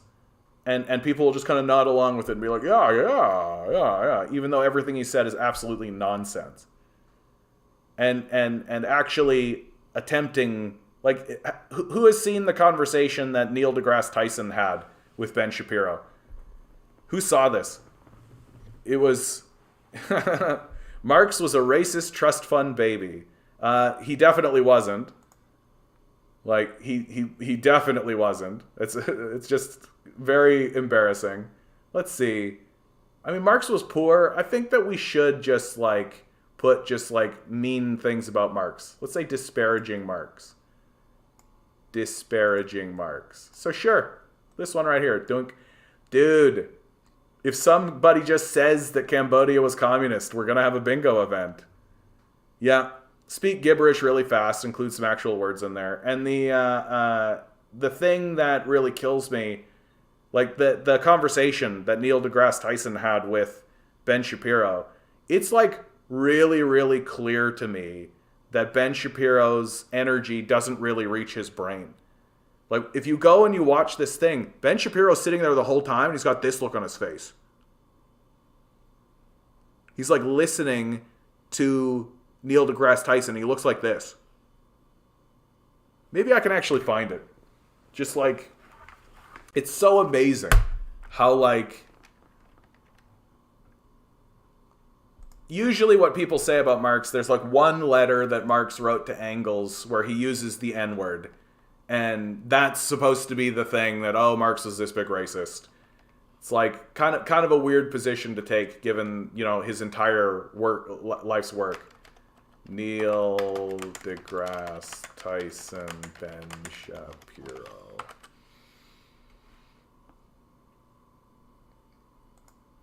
Yeah. Like, first of all, Ben Shapiro has a real, like, kind of like closed brow look in the first place. So it doesn't help. And I think that's not a comment on his sort of thing. But, like, as this goes along, there's, like, one moment in particular where you're, like, looking at Ben and he's just, like, he always has this look on his face of just, like, I'm shocked you think Neil deGrasse Tyson came out on top. I'm not shocked that you think otherwise, JC. So, like,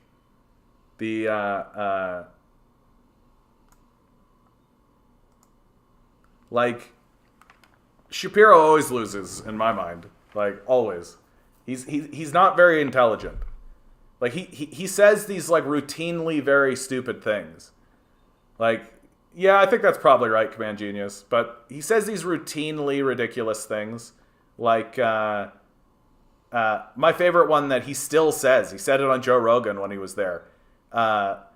If climate change destroys property, then people will just sell their houses and move. And it's like, sell it to who, dude?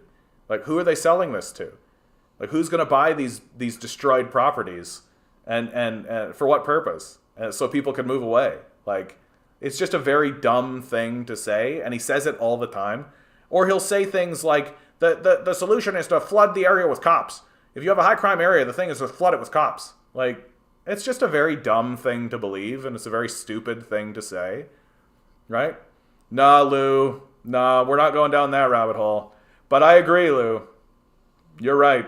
Like, I'm not, like, all respect to her.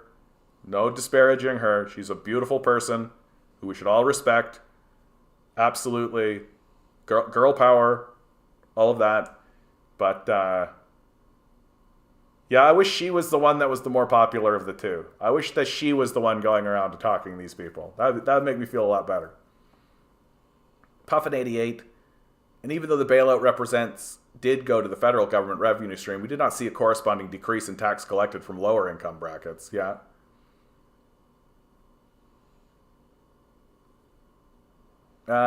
I think he wins at times. I mean, he wins against college students who don't know anything. I think that that's true. I think when he talks to people who actually know what they're talking about, his ignorance and illiteracy really shines through. You thinking he's an idiot shows how tribal and unwilling to learn you are. No, you just, once you see an idiot, you know he's an idiot. Like, there's no reason to move on. Like, there's no reason to continue. Like, if someone is stupid, they're stupid. And there's no reason, like, he's not going to have a come to Jesus moment. He's not going to have a big, like, Damascus moment. The guy is basically a white supremacist that's called for the genocide of Arabs before, which he's open about. You can go on his website and see him do it. He's constantly saying the most racist shit you've ever seen in your life. And the idea that he's a valuable person that we should be listening to is an indictment of our culture. It's a total indictment of our culture that this person is actually elevated to the station where we should listen to him and take him seriously, when he is obviously Anna Kasparian. Okay. Two dumb people talking to each other. Like I'm saying, like if he actually goes and talks to somebody who knows what they're talking about, like if he were to talk to somebody like Chris Hedges, if he were to talk to somebody like Richard Wolff, Mark Blythe, like if he were to talk to any of these people who actually understand the subject that they're looking at, and not somebody like Anna Kasparian, who's basically just like another propagandist. She's just like a liberal Ben Shapiro. Like that's all she is. And this idea that like we're supposed to actually take Ben Shapiro seriously as an intellectual voice in the conversation for any reason at any time, to me is completely asinine. I don't turn him on. I don't think he's interesting. I don't think he has anything interesting to say. I think that he is basically a fascist apologetic. Yeah, I'd like to see him get dominated completely by Wolf, because he would. He'd get utterly dominated. Like, Ben Shapiro's an illiterate. He doesn't know anything. He constantly shows us how he doesn't know anything, over and over and over again. His illiteracy is like right in front of your face. His secret is just to speak very fast and say a bunch of bullshit so it's difficult to respond to. That's his whole thing. Now, she's a liberal, though. Like, that's all. She's just a liberal. So she's more or less happy with the system of capital. Like, she'd like to see minor reforms, right? She'll go hot on identity politics or something like this. But she doesn't actually care about, like, improving the quality of life for the citizenry, because she's a liberal. Right? That's it. Like, you can be... If you're the super smartest person in the world, but you're a liberal, then you're pretty dumb, in my view. Yeah. Yeah, and Michael, I think you're right. They appeared together to give each other clout. I think that's more or less the truth, right? They appear together to give each other clout and just, like, try to suck each other's fan bases into each other. Because fundamentally, conservatives and liberals are allies. They both fundamentally agree on the issues that actually matter, and they'll have big, long debates and big, long diatribes with one another about issues that are completely irrelevant, right? Or if not irrelevant, certainly not as relevant as where does your food and shelter come from? Like, we can never actually have a meaningful conversation about the withholding of food and shelter in exchange for our labor that exists in this society. We can never actually have a meaningful conversation about that. But boy, howdy, can we have 300,000 hours of, like, whether or not gay M&Ms make sense, right? Like, yeah, they agree on war, that's for sure. Yeah, the issues that matter, right? Who should we murder? Should we be murdering anybody? Right? No, they're both lockstep on that. Yeah, fascists are fully scratched liberals. Yeah. Like, a liberal really is just a person who takes a look at the issues of the day and just kind of tilts their head and goes, oh, I feel bad for you. And that's it. You're a liberal. Like, you're not trying to change it. You're not trying to push anything in a direction. You're not trying to fight back. And if shit hits the fan, liberals bend the knees to fascists. Like, we've seen that over and over again in history. That, like, when push comes to shove and the system of capital is actually threatened, people like Anna Kasparian will bend the knee to people like Ben Shapiro. Like, that's what it really comes down to. That we can't rely on people like this to actually try to improve the quality of life or try to improve the quality of our society, because they're not actually interested in that. And should we actually push the society in a direction to actually do that, well, then they'll just go full-blown fascist, and we know it. Like, that's what the United States is gearing up to do. One of the largest military forces in the world is the United States police force. It's actually the third best funded. That number one is the American military, then China, then the American police force. Well, you think they're doing that so that they can, like, have hugs and kisses?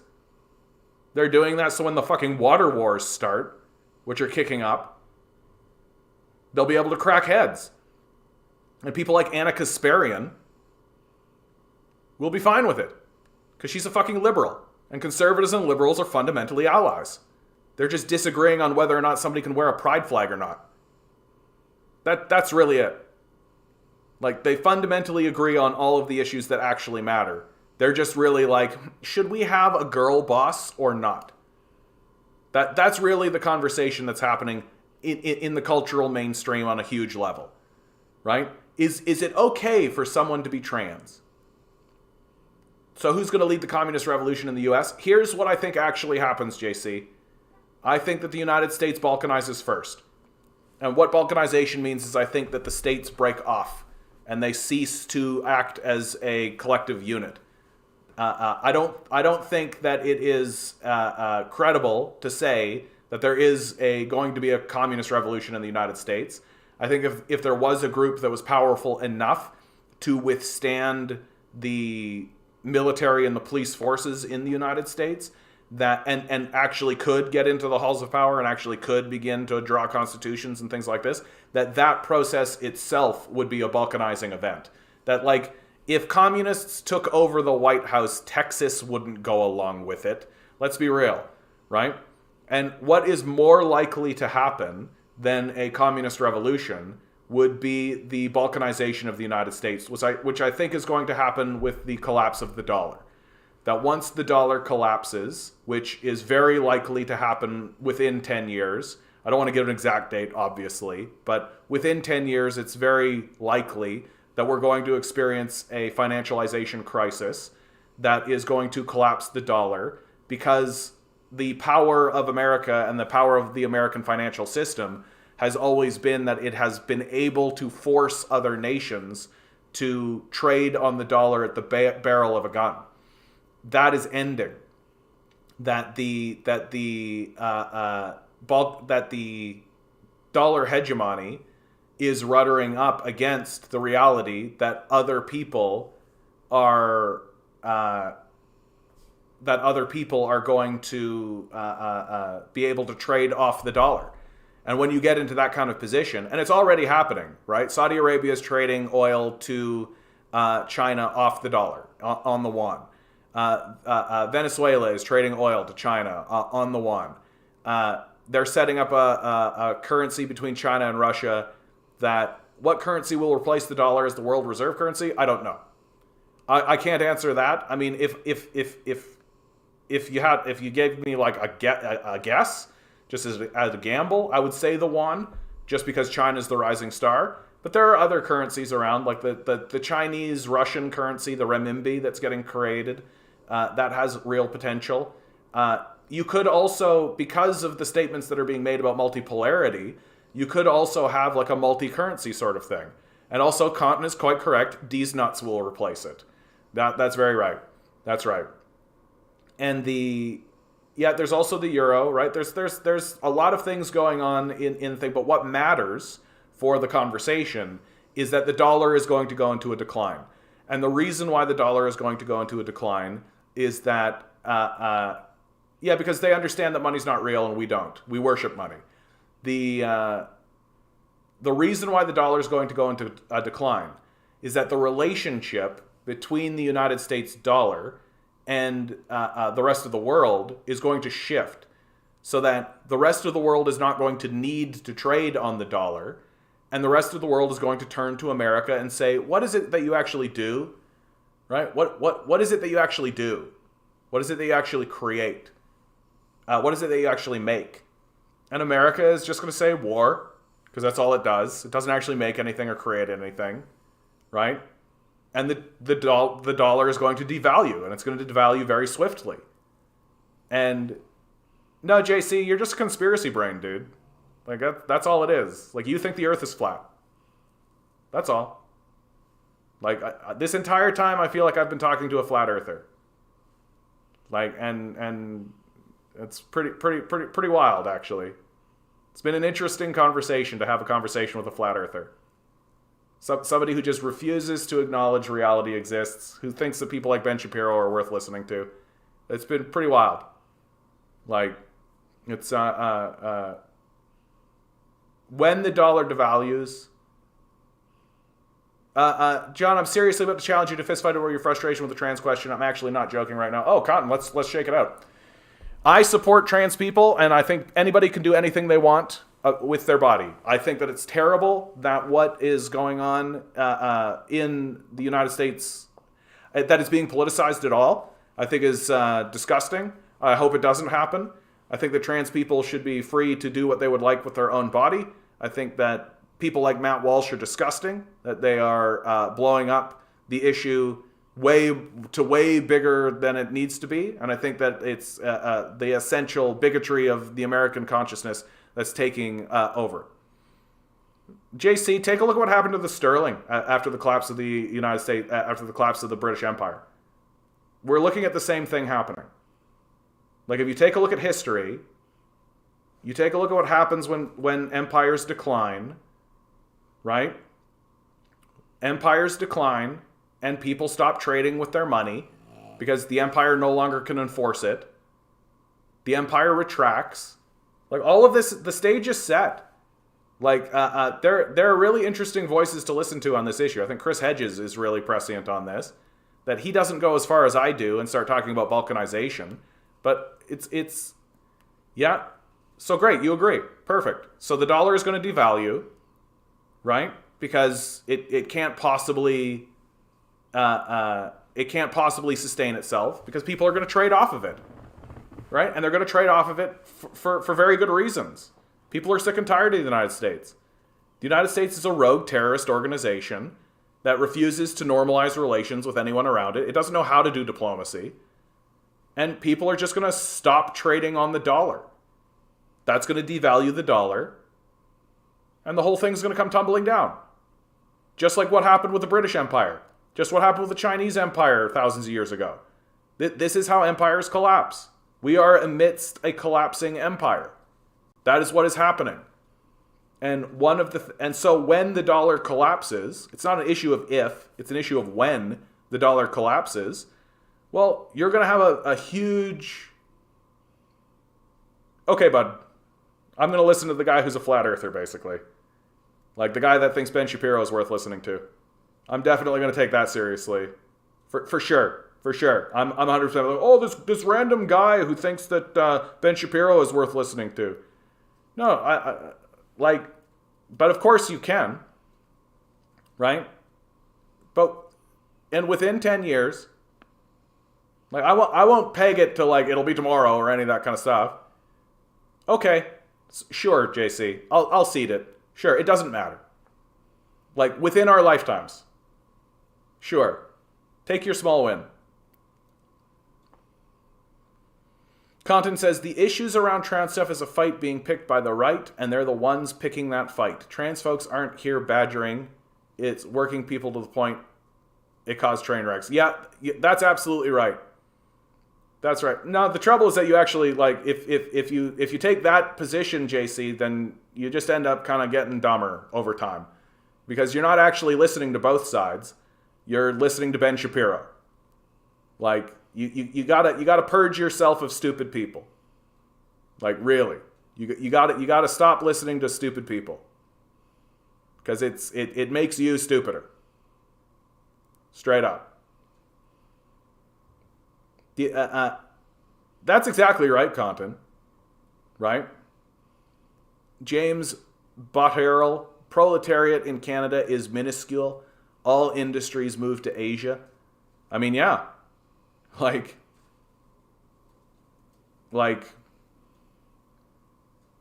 it seems to me like that's essentially the heart of the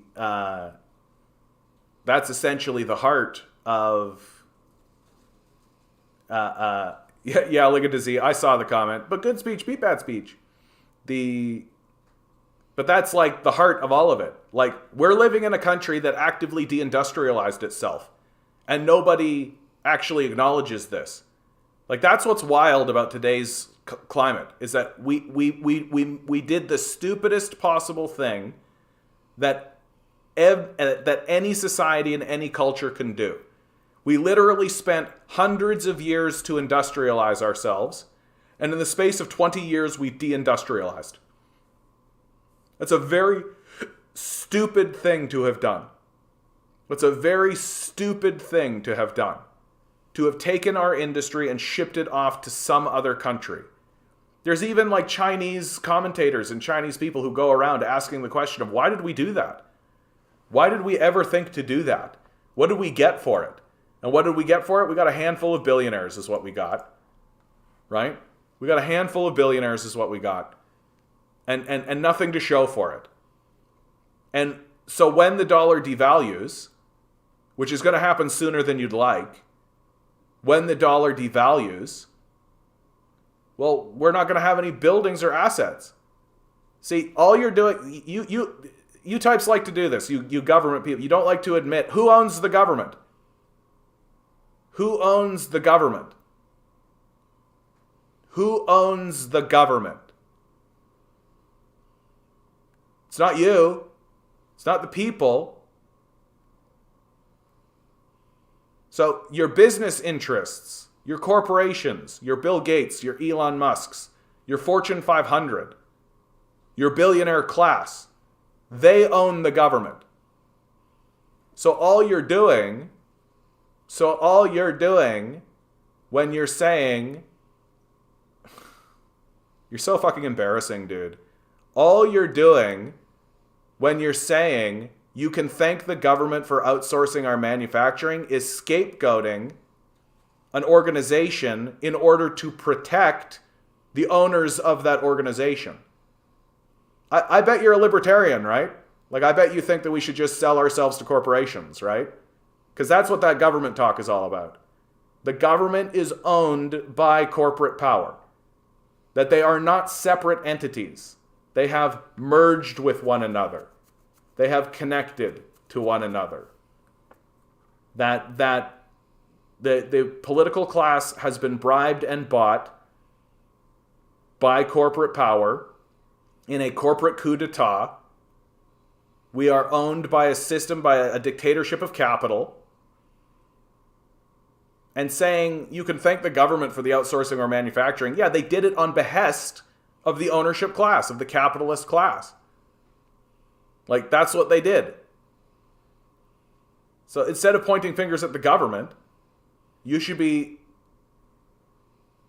pointing fingers at the people who are actually responsible, which is the ownership class, the capitalist class.